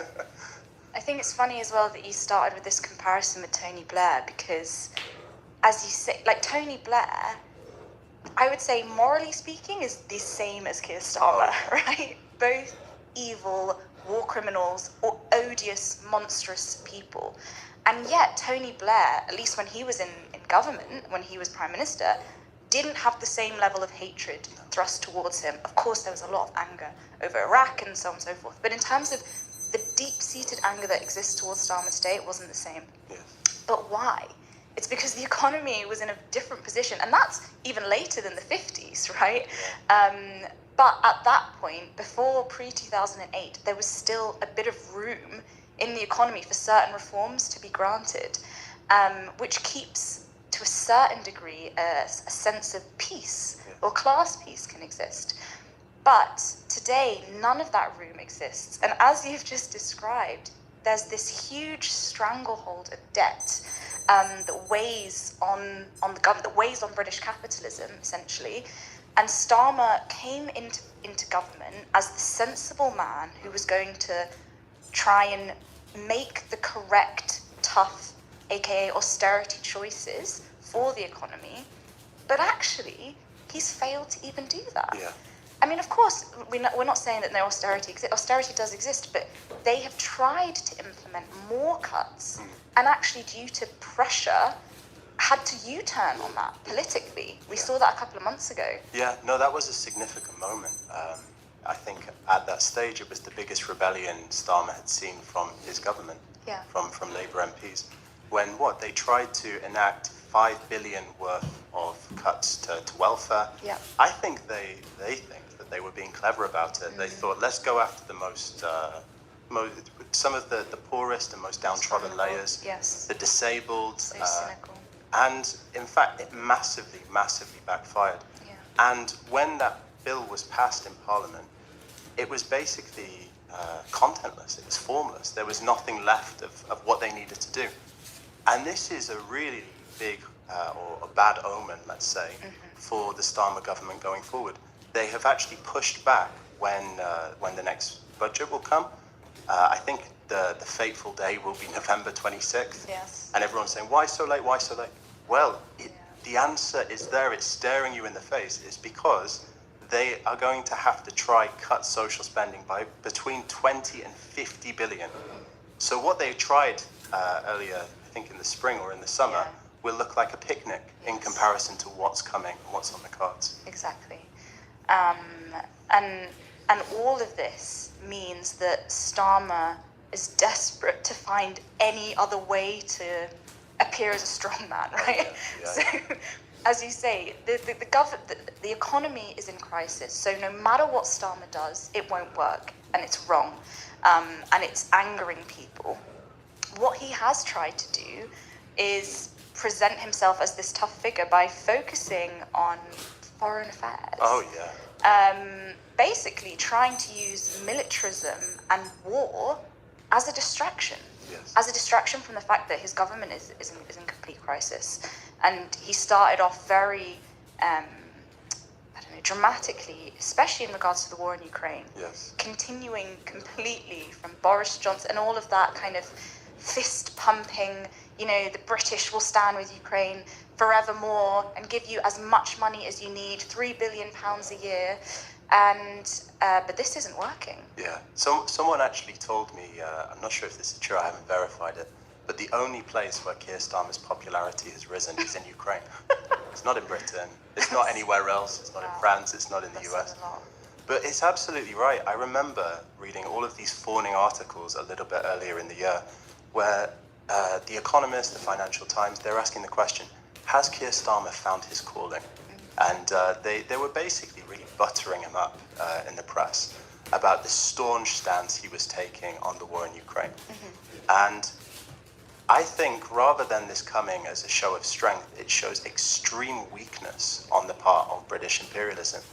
Because the backdrop of this crisis is, of course, the United States reprioritizing its war with China over basically continuing and prolonging a war that has already been lost in Ukraine. Trump has been very clear on this particular point, and it leaves the Europeans in the lurch. But I think it affects Britain even more gravely, because all of a sudden you've got one foot in the American camp because of the role that Britain has played for the Americans for decades and decades, the so-called special relationship, and another foot in the camp of Europe as well. And it's this awful seed of acrobatics Starmer is trying to do of pleasing the master in Washington and at the same time warming up to the Europeans at a time where Trump has made it very clear this is not a priority anymore. We want to negotiate with Putin. And so it's just humiliating for the British imperialists to be in this particular spot. But yeah, he has used the opportunity to wrap himself up in the flag and pose as the strong man, as you were saying. But to what avail? I mean, the Europeans cannot stand on their own 2 feet, not least Britain. That's not the role that Britain has played for, 70 years now, having any independent foreign policy. And so all of this talk about coalition of the willing, very ill-named coalition, given that's what they called the one in Iraq. But now they're talking about reassurance force, about sending troops, but them being towards the back and it only being 5,000. It's a complete and utter joke. And it reminds me of something. When the war in Ukraine began, the government at the time was beset by crisis. It was when the Partygate stuff was going on, right? All of the excessive boozing in number 10. And what did Boris Johnson use the war in Ukraine to do? As a political distraction for the crisis at home. Starmer has clearly tried to play that card too, but rather than increase militarism, greater pledges for NATO, actually buoying his support, we are seeing the opposite. I think there is such a strong hatred that there is billions for war and not billions for the NHS, for housing, for education in this country. And this is really fueling the anger that I think so many people feel towards him. Absolutely. It's just, you have to think, in the midst of a cost of living crisis, inflation, conditions worsening, how Starmer or anyone in the ruling class could think it would be politically useful to try and justify billions for Ukraine, and also just billions on the military in general, whilst at the same time people are going through these conditions worsening, and it's not having the impact they want it to have. In the past, it's easier to promote the idea of spending a lot of money on the military to promote in general nationalism, to whip up fears of war or anything like this. But it isn't cutting through in the same way, because it's partly to do with this thing of people's conditions getting worse, but I would say it's also more broadly because people don't trust politicians. They don't trust Starmer. They don't believe him. It's not, most ordinary people, we can say, are not following the ins and outs of the war in Ukraine, right? They're not following everything that's happening there or what potential, because that's not how ordinary working class people live their lives, right? So if a politician comes on screen and says, we have to spend all of this money because they just think, who are you? I don't trust you. You're a part of this whole rotten lot. And I think that is what is costing Starmer the most. Yes. It's linked to what we said at the start. He's hated, he's not trusted. And it's not just him. Obviously, he is just a symbol of the rest of the ruling class. And so people aren't buying it. There's so much scandal in sleeves. I think Yes. people thought that would end with the Johnson government, Absolutely. but not quite. Not at all. And actually, from day one of Starmer being in power, we had all of the scandal about the freebies, the tickets, the football matches, the concerts, the amount of money that's being spent on like clothes. It was mind-boggling. And that has just continued. And in the last couple of weeks, I mean, it feels like every day there was another just damning headline about a minister, of course, first with Angela Rayner and the tax dodging scandal, not paying this tax duty on a second, third house. Third house in home. House in home. That, Lovely place. That costs, I think, just shy of £1 million. I mean, it's the audacity. I think this is important though, because what role did Angela Rayner play for Starmer? She was kind of the working class cover of his government, right? Yep. She is the northern working class woman that never went to university, and I remember seeing some people compared her to like the John Prescott of the Blair years, right? Yeah. Being able to connect with working class people in a way someone as robotic and dull and boring as Keir Starmer could never do it. And yet the deputy Although prime he is minister. the son of a tool maker. Oh yeah, sorry, I forget about those promotional Don't know how you videos.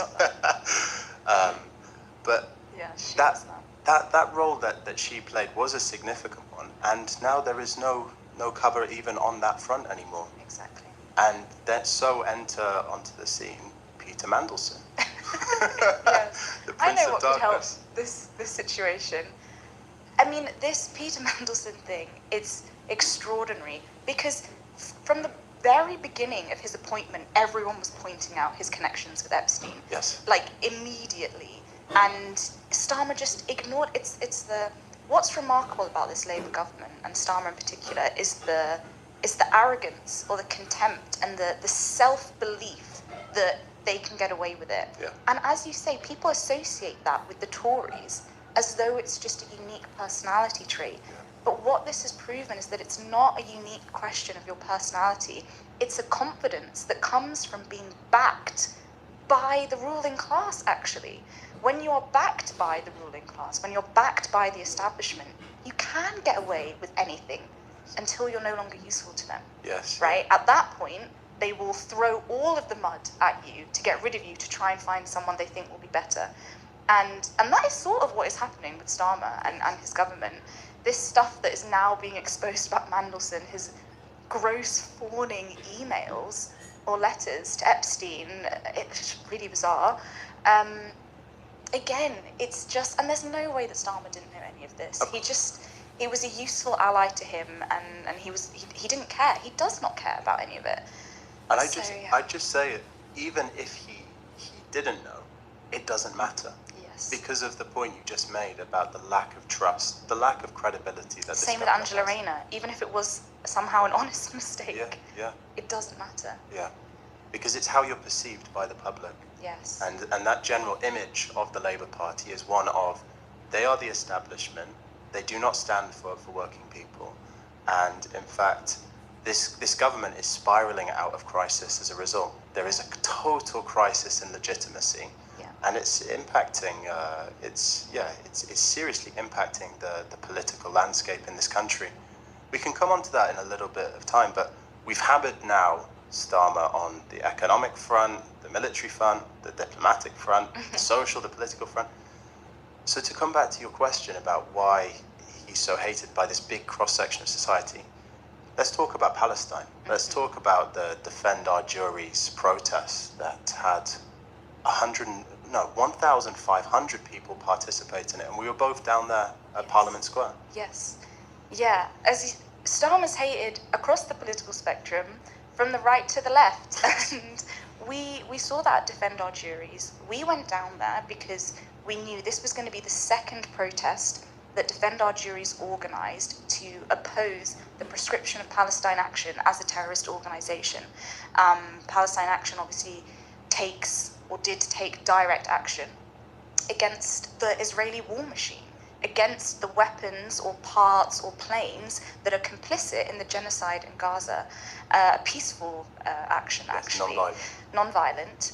And the Labour government, Yvette Cooper, prescribed them as a terrorist organisation, as an attempt to clamp down on the Palestine movement as a whole, and actually potentially as a bit of a favour to Donald Trump. There's a lot of reports about that. But this was one step too far, and I think they really overplayed their hand. And what has happened is these Defend Our Juries and the people taking these actions are successfully, we would argue, beginning to make that law unworkable. Yes. Because what happens at these protests is the police are in a position where they are forced to attempt to arrest, well, initially hundreds of people, but in this case, over 1,000 people. And actually, we've got a good video clip of that, which I think we should show or share with the podcast now. I mean, the fact that so many people are willing to be arrested, they're willing to see their rights put on the line in this way, it is the defining issue for a whole generation of people. Yeah, so when we were there, I think we both said we were struck by how emotional the day felt and quite dystopian to be stood amongst so many people, watching them be arrested, just dragged away. Old people, young people, a whole range of people from different backgrounds, right? It was really quite a unique. I've not been to many things like that. No, me neither. And it was palpable because of the police presence. Yes. But it wasn't, I would say, purely negative, the feeling, because there was a strong police presence, there was a strong feeling of emotion. But I think that what people really felt was like, well, actually, the police are struggling.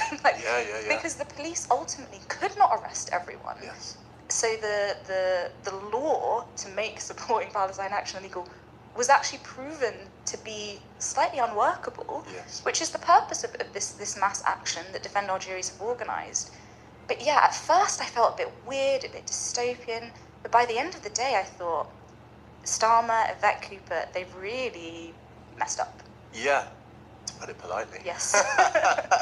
Yeah. It was a historic day of defiance. I think that's what it's been hailed as. When you think about almost 1,000 people being arrested for an act of civil disobedience, being tarred with the same brush as ISIS cutthroats and supporters of Al-Qaeda. Yeah. But something I wanted to say is, in the run-up to the protest, the police, the counter-terrorism units, the politicians, the press, they did all they could to make sure people wouldn't turn out. Mm-hmm. And yet, they weren't successful. In fact, it was bigger than the time before. There were so many people, thousands of people that went there to witness like we did. Yes. Many different journalists, people from different backgrounds, people we knew from the Palestine movement as well. Yeah. And one thing that I thought was significant is the police afterwards, in order to kind of cover their own asses, spoke about how they had to put up with exceptional levels of abuse. Oh my God. Yeah. Before the police started to kind of come in and pick off people and carry them away, it was entirely peaceful. Exactly. It was quiet on Parliament Square. I remember when we were walking around actually the square, we were seeing old people playing games of chess in their camping chairs. Yeah. Quakers were singing. And what a terrible look for this government, for there to be arresting, predominantly older people, vicars, priests, doctors, veterans. Yeah, RAF veterans that had come with their children. Yes. The survivors of the descendants of survivors from the Holocaust. Yes. Right? What an awful look for this government to be doing this. And they talked about levels of abuse. Actually, what we saw on the day was extreme levels of violence and aggression on the part of the Met Police. Exactly. It lasted 11 hours, this protest. And in fact, they waited for most people to leave in order to really go in and start using as soon as it force. got dark. Yes. Yes, they wanted to tire people out and then sweep it all away. And as you say, the police were violent, thuggish, as they always are, especially the Met Police, we should say. But even with that, they weren't able to arrest everyone. Yeah. There were still hundreds of people left in Parliament Square. And so there's also another protest, by the way, planned for next month. And I wouldn't be surprised if that one is even bigger than the one we've just seen. And similar scenes are replicated. Yes. There was one thing that actually a young lad that we interviewed said, which I thought was really interesting on this point. When we asked him, why did you come out? He was explaining that he hadn't been involved so actively in the Palestine movement. Actually, a young mother, never even been to a protest that we interviewed. We posted that online. But for this young lad, he said, this is the thin end of the wedge. The government thinks it can get away with this, and what's next? And he referenced Palestine Solidarity Campaign. Of course, people like Suella Braverman tried to actually bring that campaign down, right? They're all Hamas terrorists, that's what it was. And actually, she was brought down by the movement. Yeah. And he said, well, what's next? Is it going to be PSC? What's after that? And I think a lot of people realize with the state using these repressive measures, it will be trying to break strikes tomorrow, right? Exactly. People can see that an injury to one is an injury to all. Exactly. And they want to stand up against it. And the person that looked most weak from all of this was Starmer. I mean, we wrote in the article, is this going to be his Suella moment? Yeah. It very well could be. And what is necessary is for the rest of, also we should say the Palestine movement, the PSC, to come out much more strongly in support of Defend Our Juries and these mass arrests. I mean, I know there was a kind of delegation that came from PSC at the end of the protest, which is good, which is fine. But there was hundreds of thousands of people on a national demonstration for Palestine at the same day, at the same time. Many of whom would have been supporting Defend Our Juries.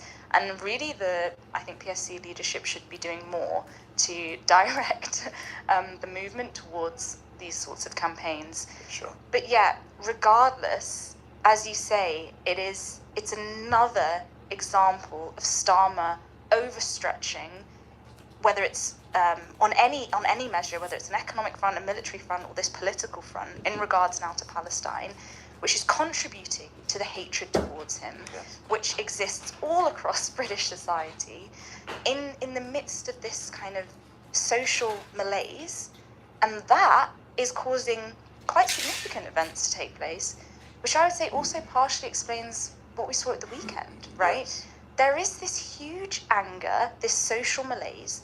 We should say there is no one on the left actually tapping into that in a broad enough way, in a big enough way right now. Obviously, Jeremy and Zara have announced their party, but it's not happened yet. Where is it? So what is happening? Other people are tapping into that anger and that malaise and directing it into a reactionary place. Yes. Enter Tommy Robinson. Yeah, enter Tommy Robinson. Enter the biggest mobilization of the far right we've seen in decades. Yes. Over 100,000 people on the streets of London. He says 3 million. Yeah, that's a joke. Definitely. But it was an unprecedented show of strength on the part of Tommy Robinson and his gang. And I think what a lot of people will be thinking, reflecting on the events of the weekend, is what on earth is the left doing? Yeah. Because there is this serious social malaise in society. There are deep-seated insecurities in working class communities. And of course, demagogues like Tommy Robinson, like Nigel Farage, are actually gaining from Starmer's failure. Yes. Why is that? It's primarily because the left isn't putting forward a militant working class program that's calling for class war. And so people are getting swept up into this culture war nonsense. They're being taken in by reactionary ideas.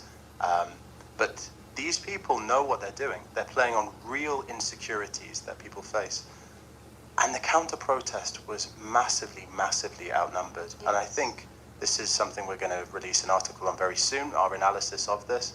But where were the trade unions? Where was Jeremy Corbyn?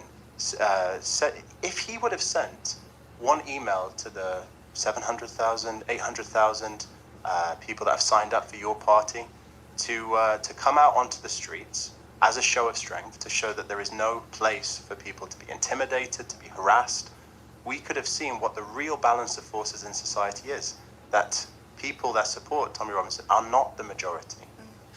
But there was not very, very little of that. Instead, what we find is this kind of moralistic virtue signaling on the left, actually playing into this culture war rhetoric. And that's not going to be enough to actually cut the ground from beneath figures like Tommy Robinson and all of the reaction that they spew. Yes. I think that, as you say, lots of people will be looking at the images of the demonstration and the videos and thinking, what is going on?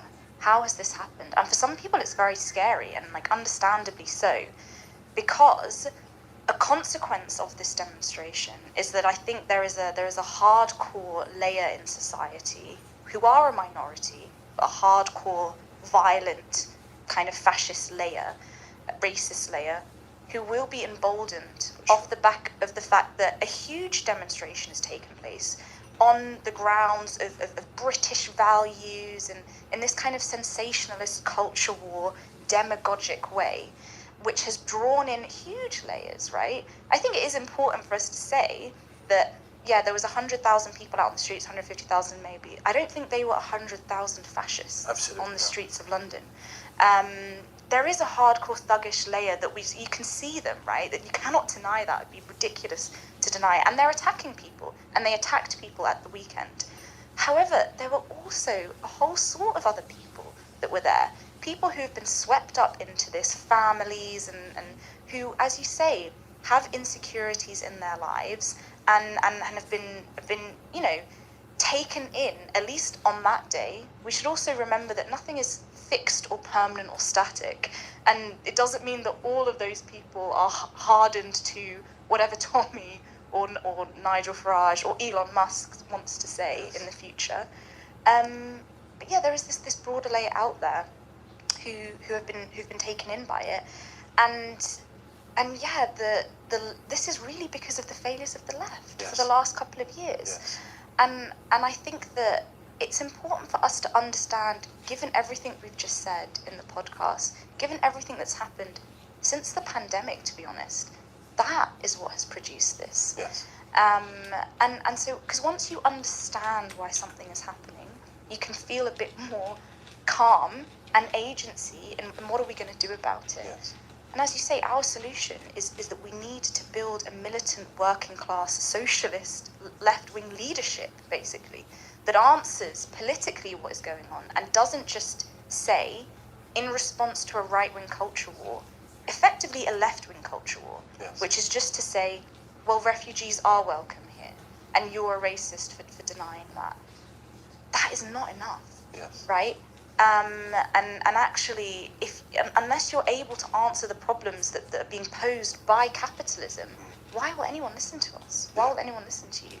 That's why when we went and I was at the demonstration for the first bit, we had placards exposing the fact that it's bankers and landlords who are responsible for the housing crisis, that have destroyed or are privatizing the NHS. And we were using chants like, sink the system, not the boats, right? We were saying that it isn't just that there's this awful, horrific, racist ideology that has gripped the minds of hundreds of thousands of people overnight, but that this economic crisis, this social malaise, means that people are looking for answers, being drawn into different things. Some of them are lost, right? And we're not talking to them at all. But the reason that a lot of them are still going in that direction, is because they don't feel an alternative. But it was a reactionary demonstration, and it will have reactionary consequences, because now these people are laughing. Yes. They're like, the counter demonstration, there was about 5,000 to 10,000 people on it. Yes. When how many workers are organised in this country? Must be close to 6-7 million. And I could understand why someone would feel very panicked off the back of the weekend's events. I think it will leave a mark in the back of people's minds, right, about what is safe and how they're perceived and their role and this sort of thing. But I think the first job of communists is really to explain what is, right, is to tell the truth, that these problems that ordinary people face are need solutions, and the longer the left waits to actually put its neck out on the line and to mobilize, yes, of course, to face down the threat of these far-right thuggish elements in society, but also put forward a program that can cut across basically this right-wing demagogy. The longer the left waits or dithers and delays, the more the more we are going to see things like this, the more the right will feel extremely emboldened as a result. And that's very dangerous. That's extremely irresponsible, actually, especially at a time where there is so much hatred towards the government, and yet it feels the left is failing on every count to actually say who is to blame. It's, of course, not just about Starmer as an individual, but the bankers and billionaires that stand behind him. Without that, there is no point. There is no point, calling yourself a progressive or putting yourself out there, because I think what people are looking for at the moment more than anything is real solutions, real answers to the problems that they face in everyday life. Yeah. And that's really what's lacking on the part of the left. They're not putting their neck out on the line enough. And yeah, they aren't actually fighting this fighting fire with fire, right? Like actually putting forward a bold socialist program that could cut across these things. So yeah, Starmer is despised almost universally across the political spectrum. And I would say to people that look on the weekend's events and draw this picture of, well, maybe maybe there is this huge rise of the right wing and it's unsafe to leave the house and this sort of thing. I think a lot of the left at the moment are drawing the most pessimistic conclusions. Yeah. Everything is just a sea of reaction. We are small. We basically need to kind of bunker down, and people can't actually. People aren't drawn in by our ideas and this sort of thing. But I wouldn't say that really reflects the real mood in society. Yes, exactly. And you mentioned the hundreds of thousands of people who've signed up to the Your Party mailing list, and the up to 1 million people who've taken to the streets for Palestine. Yes. We know what the potential is out there. And actually, it's not that hard, I would say, to say very clearly to people that Starmer, Nigel Farage, and Tommy Robinson, they represent the same side, which ultimately is the capitalist system. And they are linked also because who funds them, right? One of the kind of ludicrous, nauseating points of Tommy Robinson's demonstration was freedom of speech. They've really latched themselves onto this, trying to ride the wave of the killing of Charlie Kirk in America. Elon Musk was even speaking at the demonstration, all about freedom of speech. And there's very simple questions we can ask, like who paid for the stage that he was speaking on? Who paid for the massive sound system, right? Who is funding Tommy Robinson? That money is coming from somewhere. And Farage. And it's the same forces in society that defend that uphold the capitalist system as a whole. Yes. And so actually, it's very important for us to make this about capitalism and make it about the system, because once you're able to connect these issues correctly, we make our movement bigger because we are actually uniting it on a class basis, right? The working class has Tommy Robinson, Nigel Farage, Starmer. They have no interest in advancing the interests of the working class, right? They are defending their own interests. Yes, and they're all hypocrites. And they're hypocrites. I think we should point this out very clearly. All of them, for different reasons, after the assassination of Charlie Kirk, spoke about political violence and it getting out of control. Yeah. These people, all for the same reason, more or less, support the genocide in Palestine. Exactly. Well, in fact, they deny that it even exists, right? Yes. I mean, it's absolutely absurd that a figure like Charlie Kirk can be held up as this paragon of freedom of speech and nice liberal values and this sort of thing. Look at the guy's track record. Yeah. Isn't this the same person that was making excuses for Derek Chauvin, the police officer that killed George Floyd? Yes. Isn't this the person that supported what Kyle Rittenhouse did at the BLM protest? Isn't this the person that, for his own bizarre evangelical reasons, was a die-hard supporter of Zionism, right? And all of them come out and say, yeah, this is terrible, the political climate. Look at what the left is doing. Look at what this government is doing. Look at what Donald Trump is doing in the Middle East. Look at the trail they are blazing, just death and destruction all across the world. How dare these people try lecture us about political violence and freedom of speech?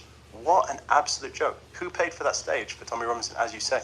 In fact, when you even think about Charlie Kirk and his meteoric rise in the United States, it shows how unfree the political debate is. Exactly. What you need to be relevant and to stir the pot with your culture war nonsense is to have billionaire backers, right? 100%. To be Trump's little sidekick, right? A little Yes. cheerleader for, a disgraced billionaire.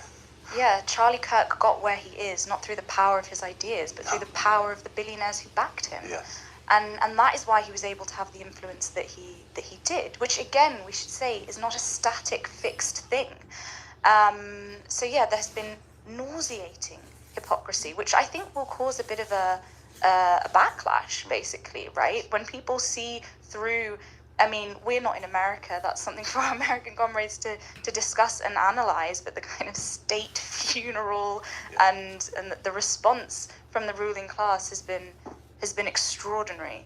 But yeah, I mean, it's just and these are points that the left can and should be making, because I think we live in a time where so many young people, especially, are questioning all of this stuff and looking for answers and want to do something about it. They don't just want to see all of this crazy news every single day and accept the idea, well, the world's going mad and everything's awful and I'm just going to doom scroll on TikTok for the rest of my life and hope that I'll just kind of scramble my way through. And that is essentially what the RCP is building. And we are just about to go into a huge recruitment drive, essentially, right? The end of September, the start of October is a freshers period where all across Britain, hundreds of thousands more of students are going to university. They're starting university. And we're going to be there and we're going to meet them and discuss politics, discuss communism, and discuss the fact that, yeah, there are crazy events taking place, that, like Tommy Robinson's March, but also there's incredibly inspiring events taking place, like a revolution in Nepal and in Indonesia. These things are all happening at the same time. When we talk about polarization society, maybe to the right and we have to say, well, it's also to the left, and it's all kind of being churned up at the same time in the same process. Yes, yeah. And of course, it's struggling to find expression. Yeah. And it can express itself sometimes in the most fabulous of ways, right? Through revolutionary struggle. Yeah. And I think that's really what's coming out in Asia at the moment, in South Asia, in Nepal, in Indonesia. Yeah. It's very reminiscent of what happened not so many years ago in Sri Lanka as well, when they overthrew the Rajapaksas and they started swimming in the presidential pool and taking pictures. And in Kenya last year, where the term Gen Z revolution was really dubbed and trending on Twitter. And I think we should come back to this in future episodes on the Gen Z revolution. But you're absolutely right that the polarization does go both ways. And people are becoming, especially young people, are becoming more and more open to radical alternatives. 100%. And they're striving to find something, a party, an organization, which can actually explain why the world looks the way it does. And that is the power of ideas. And that's really our unique selling point. And that's what we'll be putting forward at Freshers Fairs up and down the country. Yeah. I think we actually have a video. We do. We have a video from one of our comrades in Edinburgh, Sarah, who they've just had their Freshers Fair, or they've had the first day of it. So I'll show you it now. We can see how it went for her. Hi, Calvin and Fiona. Thank you a lot for putting on this great podcast. And yes, we've had a very exciting welcome week at both the University of Edinburgh and Napier last week, where we had close to 100 people sign up, really, people who want to know about communism and literally people wanting to join on the spot. Like we had 2 people join the RCP by the end of the week, and we've got at least 2 more who lined up for a joining meeting. They want to get stuck in and join the RCP. And a lot of the people that came up to us at the Freshers' Souls had questions about Palestine, about anti-immigration, the rise of reform, Corbyn and your party, and Labour. But the most common things that people came up to us wanted to know about was just communism and Marxism. What are these ideas, and how can we actually understand the world, and how can we analyze it, and what should we do about it, basically? And obviously, we have the answers to all those questions. And in fact, I'm going to our first public meeting at the University of Edinburgh, titled "Why You Should Be a Communist," where we expect at least 10 people to come who wants to join the RCP and want to learn more about communism, if not more. And so, yeah, we've got our work cut out for us. We've got close to 100 people that we need to talk to, and for the rest of the semester, we want to put on meetings and reading groups to discuss all of these issues and to answer the questions also about the basics of Marxism. And yeah, I'm really excited for it. And if this was replicated in all the freshers and all the universities that we're active in, we're gonna get so many people join in the next couple of weeks, which is really, really exciting. Hurrah. Hurrah. So funny. Thanks, Sarah. No, that's amazing. And well, they're going to be busy. 100 Yes. people. Wow. But that was just the perfect summary of what will be happening on, what did you say earlier, 50 campuses? Something like that. We're going to be on 50 campuses across Britain, meeting students. And I think, yeah, a lot of the questions that Sarah just raised, Palestine, reform, your party, Jeremy Corbyn, the things we were just talking about, actually. And this is what we do as the RCP. We meet people, explain the processes that are happening in the world, and how the Marxist analysis of it is the most correct one. Because it tells us where we need to go, essentially. And so this week, I think I have the list. Do I have the list? Yeah. This week, do you want to read? Yeah. So Freshers' Fairs will be going along to this week. You can find us in Glasgow, Leeds Beckett, UEA, Teesside, Sheffield Hallam, Queen Mary's London, Liverpool, Westminster, and Hull. And that's just this week. And that's just this week. More to come.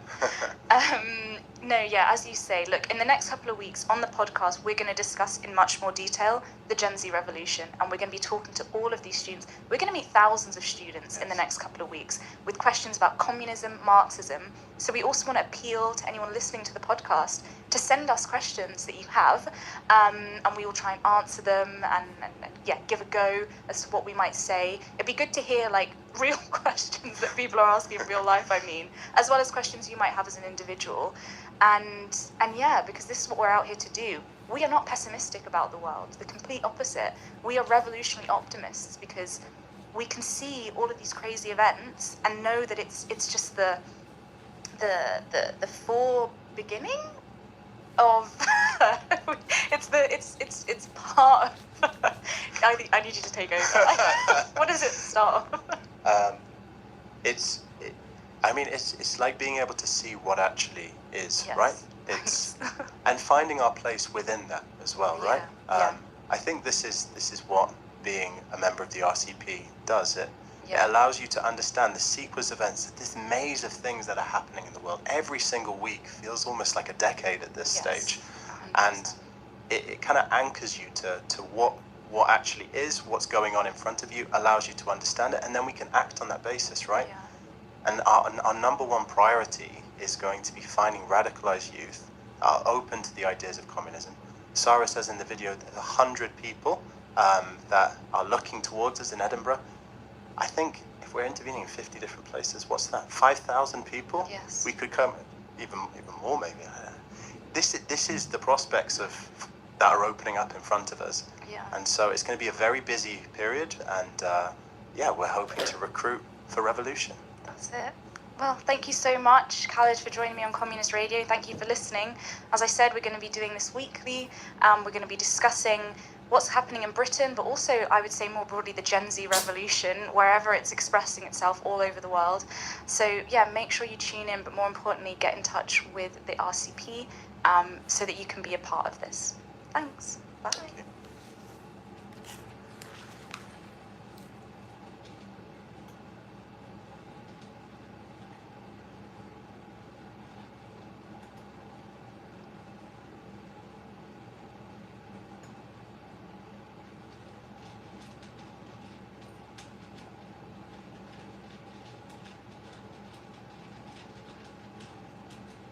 The first thing I like to do is to actually draw your attention to the title of this event, which is How to Get Rid of the Billionaires.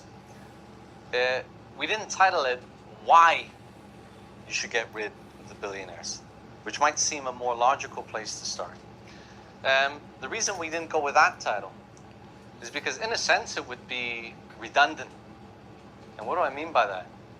That I think if you talk to people out there, and especially young people, about how they view society, I think most people have already posed that question, why, and answered that question for themselves, right? That it doesn't take a genius to look at the world today and see homelessness, see 15% unemployment in Canada, see a total absence of housing and a total failure to build housing in this country, on the one hand, and on the other hand, look at Bay Street, an incredible concentration of wealth, yachts piling on top of yachts on the other hand.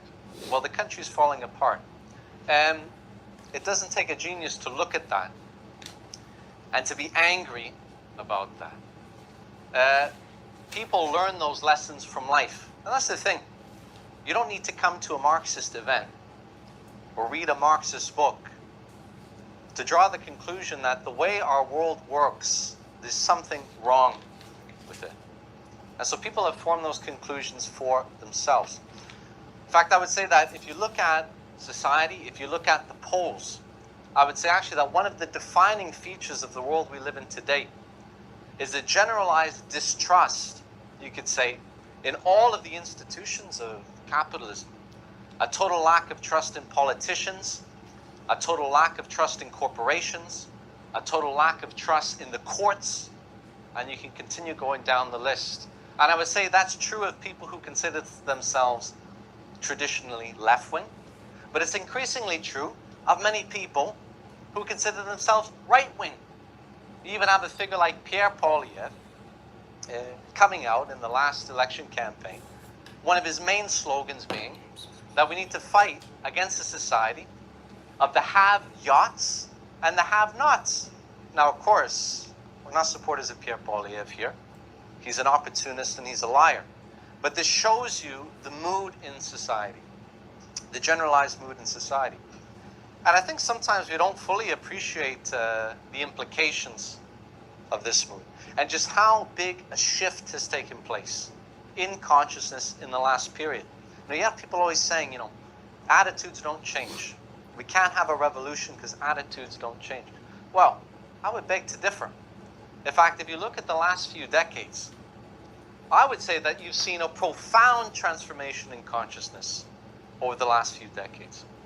If you go back to the 1990s, for example, now I don't know if many of the people here were alive during the 1990s. I was alive for a bit, near the tail end. I don't have a living memory of the 1990s. But I know some people who were alive during that period. In fact, I know some Marxists who were alive and doing work in the 1990s. And let me just say, it was a very difficult time to be a Marxist in the 1990s. Not only did you not have interest, you'd be lucky if someone didn't spit at you, right? Or threaten to assault you. That did happen in the 1990s. But I'll set the scene for you. 1991, you have the collapse of the Soviet Union, a total lack of, or demoralization in the idea that communism was a way forward. You had a massive bolstering of the so-called free market capitalist system. You had a very popular book at the time by an author by the name of Francis Fukuyama. The book was titled The End of History, which put forward the idea that Western liberal democracy essentially represented the pinnacle of human achievement, that we could do no better. And you had a generalized trust, you could say, in the institutions of society amongst a very wide layer. That was the mood in the 90s. Fast forward a bit, 2008. You have the collapse of Lehman Brothers in the United States. You have the meltdown of the American and then the world financial system. This leads to the collapse of the world economy. Millions of people lost their jobs. Millions of people lost their homes. Suicide rates shot up. Drug rate usages shot up. Everything bad you could possibly imagine shot up. But what happened to the bankers, who were universally held responsible for what took place in 2008? Not a single one of them went to jail. Very few of them met with any serious repercussions whatsoever. In fact, just the opposite happened. You know, they've been talking for years and years about the invisible hand of the market, the free market. The state should have no role in directing the economy. But what was the first thing they did in 2008? They went knocking on the government's door, asked for bailouts, and then they were bailed out to the tune of hundreds of billions of dollars in our money, in taxpayer money. You know, there was a slogan going around at the time that people used to say, you know, what we have are privatized profits, but socialized losses. And a lot of people saw things that way. And what you had in 2008 was a comeuppance, if you like, that people saw, again, capitalism for what it was. It wasn't wealth creators, geniuses. You know, it wasn't the end of human history, I'll tell you that. They saw it for what it was, which was a big frickin' scam, to be honest. That's what it was. Profits when times are good, and when times are bad, the taxpayer bails them out. That's what people saw. And this led to a very profound shift in consciousness since that time. Just to illustrate, I have a few polls here. Again, in the 1990s, you could say you had an almost universal level of trust in capitalism, the free market system. But according to, this is a poll from Gallup, by 2010, trust in capitalism had declined to 61%. By 2025, which is this year, it had fallen again to 54%. That's in the heart of capitalism. That's in the United States, people saying that. In the same period, you saw an uptick in the support for socialism. But I would say what's most profound is the shift in attitude of the youth. There was a poll that came out just the other day from the Cato Institute, which is, the question was, do you have a favorable or an unfavorable view of communism? Between those aged 18 to 29, 34% said they had a favorable view of communism. That was in the United States of America. Again, the heart of American capitalism. But then if we move beyond capitalism, socialism, and we look at attitudes towards big business, then the numbers are even more stark. Again, I'm going back to the Gallup poll. In 2010, the trust in big business stood at 49% in the United States. By 2025, that had collapsed to 37%. We see a similar thing in Canada. This is the Edelman Trust Barometer. This is from this year. Trust in business leaders. In 2021, the question was, do you think business leaders purposely mislead people? In 2021, 50% of Canadians said they mislead people. 4 years later, this year, 66% say big business misleads people. Again, from the Edelman Trust Barometer, 73% of Canadians say the wealthy don't pay their fair share of taxes. 61% say the wealthy's selfishness causes many of our problems. That's in Canada. But I would say the most revealing thing is the response we've seen to Luigi Mangione, which I think has had the effect of revealing all of the pent-up anger that exists in the United States and in Canada. And there was a poll done, this one's from YouGov, which was asking people their views, if they have a favorable or an unfavorable view of Luigi Mangione. For the general population, so all US adult citizens, 21% had a favorable view of Luigi Mangione. 37% said they don't know. What's also interesting is they looked at specifically conservatives. Conservatives, 15% had a favorable view of Luigi Mangione. 15% of conservatives, 29% don't know. But then the most stark is, again, the youth. those aged 18 to 29, 39% had a favorable view of Luigi Mangione, 32% didn't know, and only 29% of American youth have an unfavorable view of Luigi Mangione. This gives you an idea of the mood that exists in the US today. In fact, I was reading the other day that they actually created a musical. I don't know if you heard about this. Luigi the Musical. And it instantly sold out. And they're adding new stops on the tour now because it was so popular. So this gives you an idea of the mood. And I would say that this mood, you know, they talk about, again, you know, how young people come to universities and they get indoctrinated.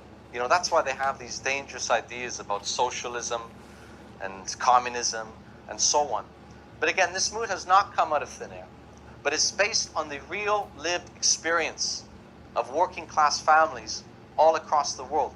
That I mentioned 2008, but since 2008, the situation has become far, far worse for the overwhelming majority of working class Canadians.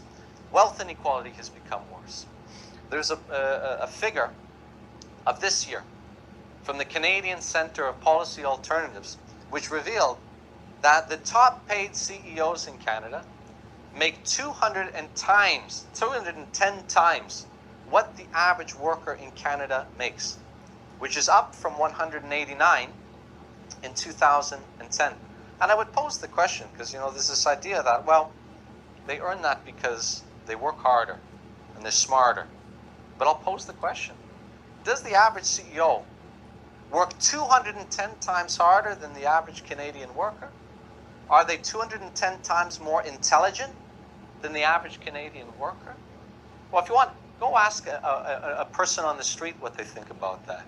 And I think you'll get a very fitting answer. It's a load of crap. It's a complete load of crap, this whole idea that they should make this much money. In fact, not only have they not worked for it, many of them have inherited that money. If you look at the top 10 richest billionaires in Canada, 5 of them are members of the same family. That's the Thompson family. Each one of them inherited their wealth. 5 people on that list. The richest man on that list, which is a guy by the name of Changpeng Zhao, I hadn't even heard of him. He's the CEO of a cryptocurrency exchange called Binance.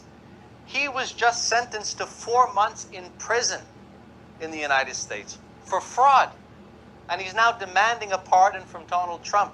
That's the richest man in Canada. So forgive people for thinking, oh, they were, that they don't work hard. Because what people see, it's not a bunch of people who are working hard. It's a bunch of trust fund babies and criminals. And they're right to see it that way. They're entirely correct to see it that way. So these are the people who are leading our society. I've got more figures, but I don't have time to go into them. But all of that aside, I would say it's not just the wealth inequality. I think people can accept a certain level of wealth inequality if the economy is growing, if they're creating jobs, if they're building homes, and so on and so forth. But that's not happening. Marx made a very interesting point in the Communist Manifesto, which, if you haven't read that book, I'd recommend. It's a very modern text in a lot of ways. But you might be a bit struck the first time you read the Communist Manifesto, because it begins with a glowing review, you could say, of capitalism. Marx speaks of it in a positive sense. And he talks about the role that capitalism played in developing industry, and so on and so forth. That was the role that capitalism played historically. But Marx made the point that a system can play a progressive role insofar as it develops the productive forces in society. And what that means is science, technology, production, etc., etc. But when it ceases to play that role, then we enter the period of revolutions. That's what Marx had to say. Now we have to look at capitalism today.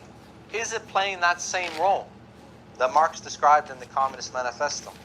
And I think we would have to give a resounding no to that question. And again, you don't have to trust us, but again, ask people out there.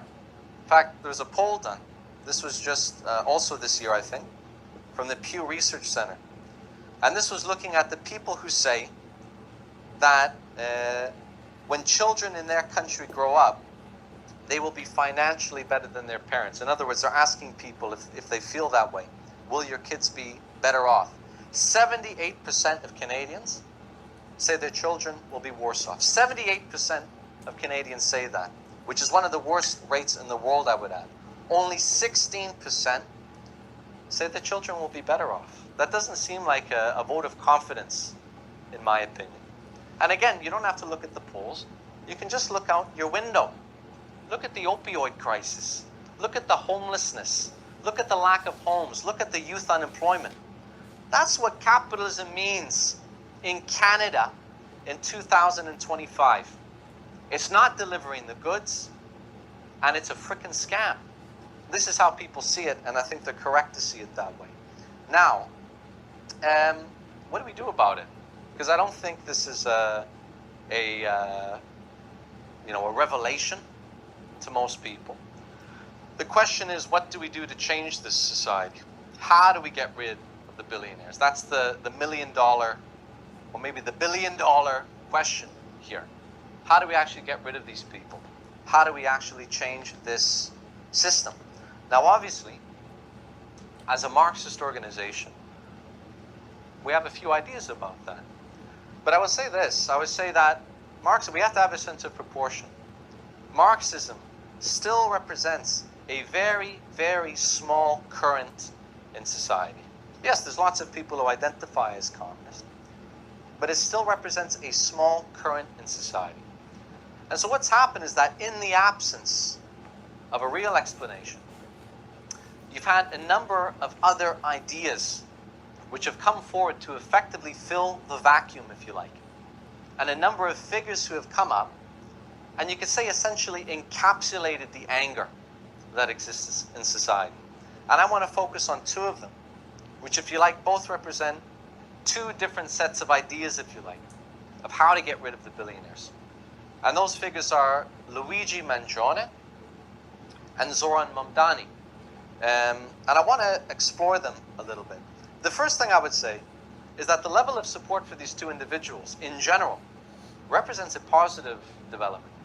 Because again, what they represent at the end of the day is a reflection of the anger that exists in society, in the United States and in Canada.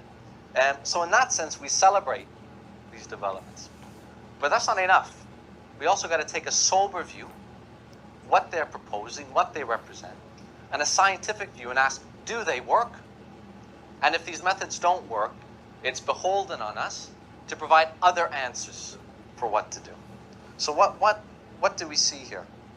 Now let me start with my boy Luigi, who's also Italian, like me. Best thing to happen to the Italian community since, I don't know, Pavarotti? He was Italian, right? Anyway, very popular with my family too, I would add. Let me say this. The most notable thing about Luigi and this whole situation with the assassination of the CEO is the incredible hypocrisy of the ruling class in relation to Luigi. That I can't tell you how many articles I've read condemning Luigi Mangione. And, moral outrage about what Luigi Mangione did. But there's some hypocrisy at play here. Because let me just go through a few figures. On the US healthcare system and the insurance system in the United States, every year, 45,000 Americans die because they lack access to health insurance in the United States. 500,000 people every year are driven into bankruptcy because they can't pay their medical bills. And you also have millions of claims denied every year for people who do have health insurance and pay a lot of money for that health insurance. And then the claims are denied for all kinds of spurious reasons. Tens of thousands of lives destroyed and families driven to ruin. And let me pose a question. Where's the moral outrage of the press and the politicians about these people? You never hear it. You never hear it. Because these are people who are, they're not maybe being shot in the head by a gun. But it's murder just the same. You know, I was listening to, I don't know if people know Bill Burr. He's a comedian. He's one of my favorite comedians. He came under attack recently because he defended Luigi. He actually celebrated the killing of the CEO. But he made an interesting point on his podcast the other day. You know what he said? He said, well, listen, yeah, he committed murder. So they say. But what these people do, the health insurance CEOs, is also a kind of murder. He said it's the legal side of murder. I think that's a good way of putting it. But that's exactly what it is. Because it's the decisions of these companies that result in the deaths of tens of thousands of people every year in the United States. So I can't say I shed a tear for Brian Thompson. Sorry to say. But that's not the question. Because for Marxists, when it comes to these questions, it's not just a moral question. We have to ask, okay, but does this work? Is this actually going to change things in the United States? And I think we have to answer, no. It's not going to fundamentally change things. One CEO gets replaced by another CEO, and that company has continued to act in the same way, fundamentally, as it did before.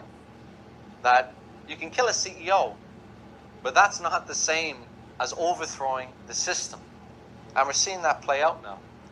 I would just add that there's a historical precedent for this, historical examples. And I'll just use one.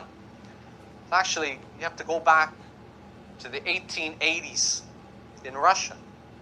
But at that time, and this was before the rise of Russian Marxism, you had a group by the name of Narodnoya Volya. Sorry for my Russian pronunciation if I'm not pronouncing that correctly. But this was a revolutionary group. It was a group that was opposed to the monarchy in Russia, and it was a left-wing group. But that group had this idea that, listen, the masses aren't moving, and what we need is an extreme action to effectively wake the masses up and get them going. It's something you hear a lot today too, I would add. This whole idea that, history is moving too slow, and we need to do some big action to give history a little push. And for them, that meant, bombing police stations. It meant killing state officials, and so on and so forth. If you put it another way, it was an extreme form of direct action, is what that group represented. And not only that, they were incredibly successful. In fact, I would say that the Narodnoya Volya was the most successful left-wing terrorist group in history. Why? Because they actually achieved their aim. They killed the monarch of Russia. In 1881, I think they threw a couple of bombs at his carriage, and they blew him to kingdom come. But what was the result of that killing? Did it lead to a revolution in Russia? No. Did it lead to reforms being granted in Russia? No. In fact, just the opposite happened. One czar was replaced by an even more brutal czar. It introduced a huge period of repression against the wider movement, and that group was effectively wiped off, never to return again. Actually, you see a similar thing playing out with this Kirk murder, which happened just a few days ago. Now, we don't have all of the details about what exactly the motives of this guy were. Other than that, he was extremely online. I needed help, honestly, from some of the younger comrades to decrypt some of these messages, the bulge and the oboe, and I don't know. Strange guy. Regardless, what will be the consequences of this action? The consequences of this action, we have to be honest, will be reactionary. MAGA will be massively emboldened and unified. Because remember, the MAGA movement just a few months ago was beginning slowly to divide over the question actually of Jeffrey Epstein, because Trump was refusing to release the files. Actually also on the question of Israel.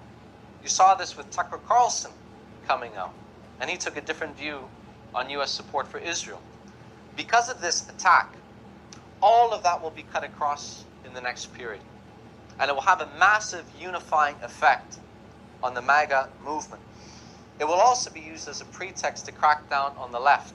And you got a hint of this when Trump made his address a few days ago, where he essentially said, we're going to use this to crack down on the left. So these will be the consequences of this. I would say that the problem with this approach in general, and not just with this, but this idea of direct action, of, we need to speed up history. It has one chief defect, in my opinion, is that it tries to replace the independent movement of the working class with the heroic acts of individuals. This is essentially the problem with this idea. And you can't transform the system this way. It also teaches people the wrong lesson, I would say. It teaches working people the wrong lesson. That, listen, you don't got to do anything. I'll do it for you. I'll kill them. I'll blow up the building. And then you can follow after me. This whole idea that the masses need to be woken up. In fact, it achieves the opposite, It puts the masses to sleep, these kinds of actions. And it doesn't promote the independent movement of the working class as a class. So this is why we oppose that tactic. But moving on, because I think that's clear enough. Actually, no, one more thing on this idea about direct action. Because obviously Luigi is a very popular figure. But I would say that it's a minority of people who have come to the conclusion that, okay, now I need to do what Luigi did. I've heard it. I have heard it. I don't know if they're actually going to do it. I'll let you know if they do it. But I wouldn't say that's the opinion of most people. In fact, actually, this comes to a broader question, which is the question of consciousness. There's this idea that consciousness for Marxists, that we view it as an inherently revolutionary thing. And in fact, that's not true. We don't view consciousness as an inherently revolutionary thing. In fact, the way we view consciousness is in fact as an inherently conservative thing. And what do I mean by that? That people don't want to rock the boat unless they absolutely have to. I would say that's true of most people in this society. That in other words, when people get pushed into action, the first thing they grab for is not the people standing on the extreme left. It's not a group like ours, but it's the people who come forward promising gradual change. Listen, we can make the changes without going to these extremes. We don't need a revolution. We can change the system from within the system. These are the figures that gain precedence. And this brings us to the question of Zoran Mamdani, who I would say is an expression of this development. Now, two things I will say, first of all, about what the popularity of Zoran Mamdani reveals, because I think there are lessons here.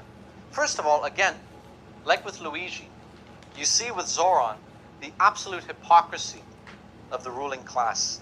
You've had endless attacks against Mamdani and his program. Trump called him a 100% communist lunatic shortly after he won the primary. And why are they saying these things? Because he supports a program of mild reforms. And they are mild reforms. If you compare Mamdani's program with any run-of-the-mill, your old-school European Social Democratic Party, it's not a particularly radical program. But all of the press is losing their minds. All of them. They've also attacked him on the question of Palestine, because he's expressed support for the Palestinian people. I don't know if you saw this one debate when they were, when he was still competing, but they had all of the mayors, all the candidates, I should say, up on the podium, and they asked them the question, where's the first place you'll visit after being elected mayor of New York City? And they went all down the line. Mamdani was last. First one, Israel. Of course. The next one, well, I would go to Israel. The third one, well, I think I would go to Israel. The fourth one, Israel. And then it came to Mamdani, and he gave a very good answer. He said, I would stay in New York City to address the problems of New Yorkers. And they viciously attacked him for saying that. It shows how idiotic these people are. We got to be, they are idiots, these people, when they make statements like that. Also, who's Mamdani running against? He's running against Eric Adams and Andrew Cuomo, one who's credibly accused of corruption while he was mayor of New York City, and the other who's credibly accused of sexual harassment. But no, Mamdani's the problem. Mamdani needs to be stopped. Mamdani's evil. It's really ridiculous, the hypocrisy that we see coming from these people.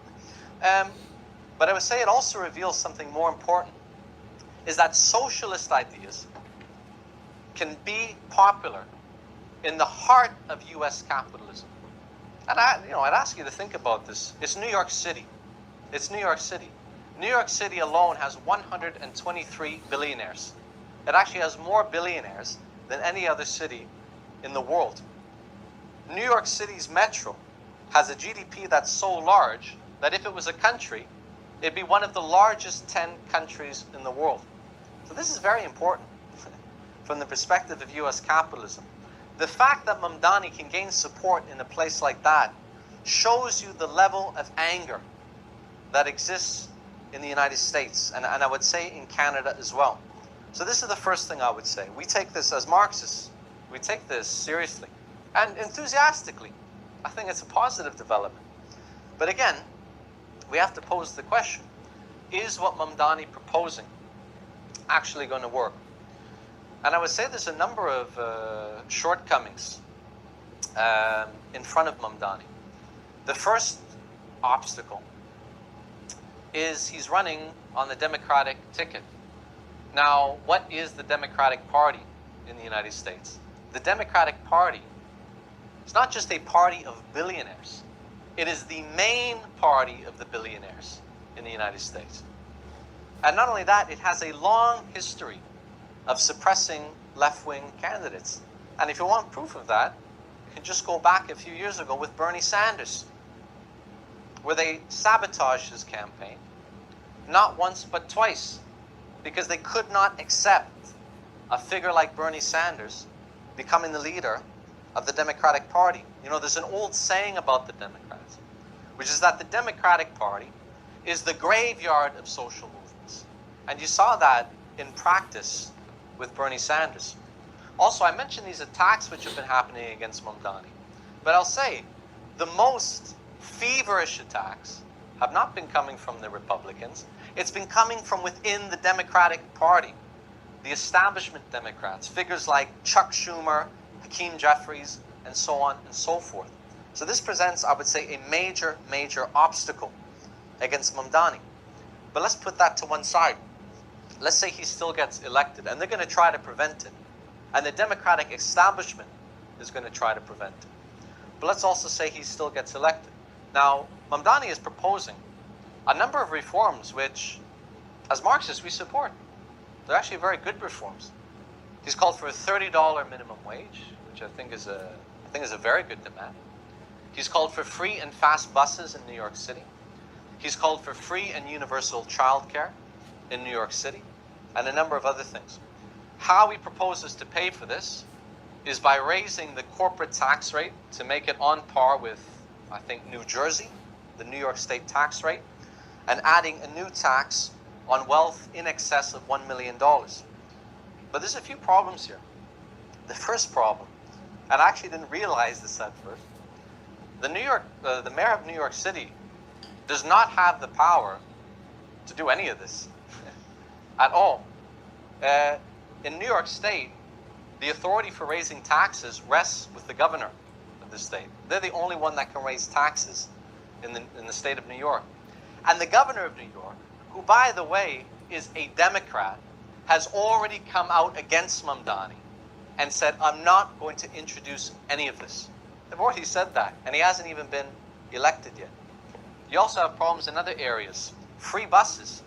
Well, that's a decision that rests with the MTA, with the New York Transit Authority, which the mayor of New York does not have direct control over. So we'll also be having a fight with the city bureaucracy of New York in the next period. In fact, the only area where the mayor has significant power over is the police. And he's already began to moderate on this question. I don't know if you saw the New York Times article from a few days ago, but Mamdani said he's now going to issue an apology to the New York City Police Department for calling them racist. Back in, 2020, I think he made that comment. So already you can say he's moderating somewhat on this question.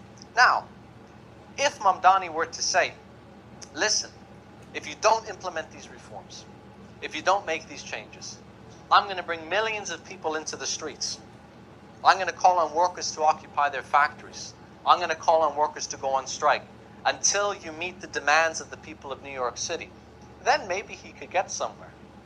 Oh, and by the way, you know what would be really useful for mobilizing millions of people in New York City? Would be your own party, which he does not have.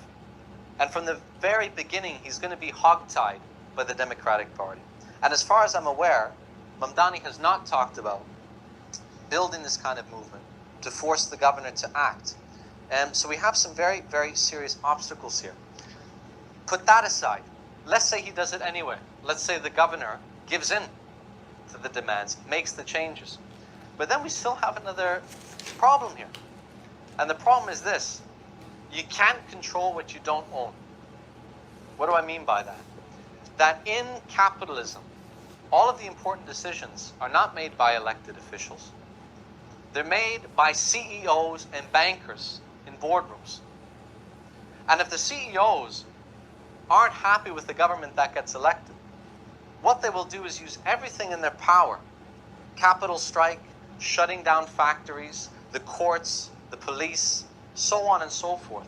Everything in their power in order to sabotage that government, stop the reforms from being introduced, and forcing the government to back off. And we have a long history of this, which I don't have the time to go into. But the point is that insofar as they have the economic power, there's a limit to what kind of reforms you can achieve. Actually, just to illustrate, look at what's happening to Trump. Now, Trump is obviously a reactionary. We don't support Trump in any way, shape, or form. But also, you could say that Trump is not entirely trusted by the dominant wing of the ruling class in the United States. Not because he's not an enemy of the workers, he is, but because they can't, he's a bit unpredictable, I guess you could say. Now look at what they've done to him, the deep state, as he calls it. All of the court cases they've used against him, and so on and so forth. If a Mamdani or a Sanders were to become president of the United States, you would see the same form of sabotage and pressure multiplied 100 times. That would be the situation. So it doesn't matter how the American people vote, because at the end of the day, it's the CEOs who have the power in the United States. All of this to say, this is why Marxists are critical, you could say, of reformism. And it's not a moral question. It's a purely tactical question. Will these reforms actually work? And I'd be the first to say, if it were possible to reform our way out of capitalism, if it were really possible, I'd be the first to leave this organization and sign up for Zoran Mamdani's campaign tomorrow, if that were possible. Why? Because it's far easier to do it that way than to spend years and years building a revolutionary party. It's a lot of work. I got other things to do. I got other things to do. But the problem is that, in my opinion, it does not work. And in fact, it's not the idea of revolution that's utopian. It's the idea of reforming our way out of capitalism, reforming the billionaires away, which is a completely utopian idea. And I say this, that there's a lot of differences between a figure like Luigi Mangione and Zoran Mamdani, but there's also certain things that they have in common. And I would say the defining feature that both of these individuals have in common is this. You could say an impatience or a lack of faith in the working class, and in the working class's ability to take control and run society for themselves. I think this is common to both of them. Again, history is moving too slow. We need to act now. There's an old saying about, I mentioned this Russian terrorist group, but there was an old saying of the Russian Marxists when they were describing these terrorist groups. They said, a terrorist is a liberal with a bomb. And that's truly what it was, because it stemmed from the same idea that we cannot wait for the working class, that the working class cannot make the change themselves. And I would say that this is the main feature which delineates Marxism from these other ideas. That where Marxism begins, you could say, is with the faith in the working class. And when I say faith, I don't mean a religious faith. You know, it's not because Marx said it in 1848, so now we have to believe it. But a faith that's rooted in science, through a study of history, a study of economics, and a study of the movement of the working class. That's how we reach those conclusions. Now, I've already run out of time, so I'm not going to go into a full exposition of what Marxism is. We'll take that up in the discussion, I'm sure. But I'll just say this. First of all, in a nutshell, we believe in a society where the working class seizes the big banks, seizes the big factories, seizes the big shops, takes them into public ownership, and runs them democratically, not on the basis of profit, but on the basis of human need. We think that in order to do that, you need a revolution. There's no way around it. You need a revolution. And when we say revolution, we don't mean let's all arm ourselves after this meeting and go kill as many Bay Street CEOs as we possibly can. I think actually Trotsky gave one of the best definitions of revolution, and he described it in this way. He said what a revolution is the direct interference of the working class into history. Working class people governing for themselves. You know, because you think in most normal times, politics is not something we do. Politics is something done to us by men in suits on Bay Street and in Ottawa. What a revolution is the masses saying, no, we're done with that. Now we make the decisions. And the major question is this possible? And to that question, I'll just say this. Not only is revolution possible, it's happening. It's happening right now. In Indonesia, in Nepal, move back a few years, Bangladesh, Sri Lanka, move back a few years, Egypt, Tunisia, so on and so forth. We could spend the rest of this night listing the number of revolutions that have happened over the last few decades. Revolutions are happening everywhere. And it's honestly quite remarkable. I'd encourage you, if you haven't seen the scenes of Nepal, if you haven't seen the scenes in Indonesia, go home after this event and watch them. And see what people are capable of when push comes to shove. You know, I'm obsessed with this one video in Nepal where they found the home of the finance minister. They raided his home, chased them out, chased them through the streets. There was one excellent video where the finance minister was running. And from out of nowhere, it's almost as though this young man just comes flying from the side of the screen, doing like a Bruce Lee style kick, and knocks him. And it looks like he goes flying, this finance minister. Kicks him into a wall, continues chasing him. Eventually they reach a river. They push him into the river. They put a helmet on his head and then knock his head with the helmet. They didn't kill him, I don't think. It's actually very interesting the way the youth in Nepal are conducting the revolution. They don't kill their politicians. They beat them up like they're cartoon characters. It's a very interesting way of conducting a revolution. And I would say rightfully so. Because for years, these people have been stealing from the Nepalese people. They've been bankrupting families in Nepal. And so they have entirely every reason to feel an incredible sense of anger towards these people. So revolutions are happening. And they're not happening because people came to a meeting like this or read a book on Marxism.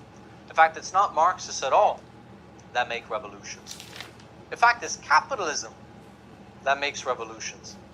Or I should say it's the conditions that capitalism forces people into that forces them onto the road of revolution. And that's what we're seeing happen in country after country. But it's not enough to have a revolution. You also need a revolutionary leadership.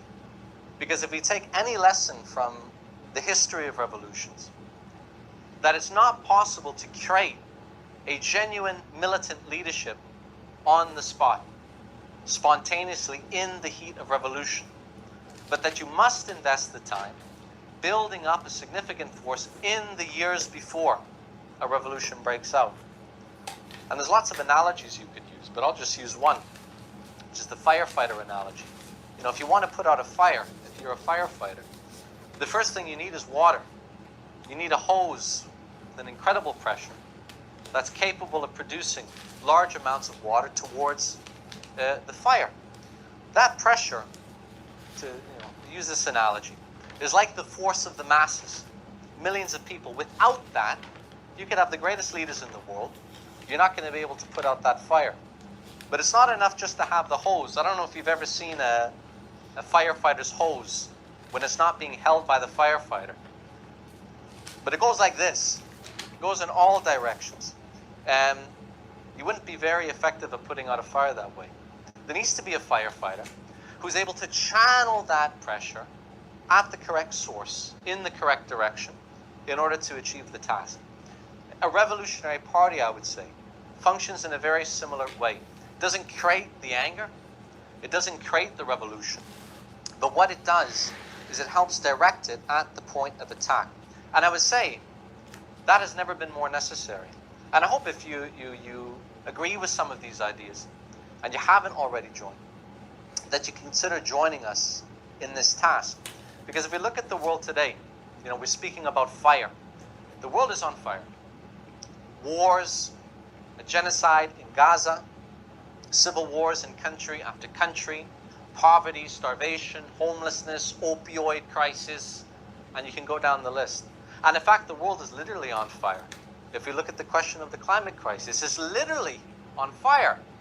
That is what capitalism means for the world today. And if it's allowed to continue, it will destroy humanity. I'm firmly of that opinion. It will destroy humanity if it's not extinguished in a reasonable amount of time. Now, just to end, I don't know if anyone here is a fan of Billy Joel. I'm a big fan of Billy Joel. But he had a song. You maybe heard it. We Didn't Start the Fire. You know that song? We Didn't Start the Fire. Interesting story behind that song. How he came up with that song. He was in the recording studio with Sean Lennon, who was the son of John Lennon. And he was going on, Sean was, about how in the 80s, it's really hard being a young kid in the 1980s. And Billy Joel said, well, yeah, it was really hard being a kid in my time, too. There was a lot going on back then. And Sean was kind of dismissive, and he said, everyone knows that nothing happened in the post-war period. What are you talking about? And so Billy Joel wrote this song, We Didn't Start the Fire, which is literally, if you've listened to it, it's just a list of essentially everything that happened while Billy Joel was alive, just listing them out. That's the whole song, just listing out all of the things that happened. And yeah, we didn't start the fire. But there's one problem with that song, I would say, is that he never actually says who started the fire in the song. This is the problem with it. We know who started the fire. And if we get organized, then we can help to put it out. So I'll leave it there.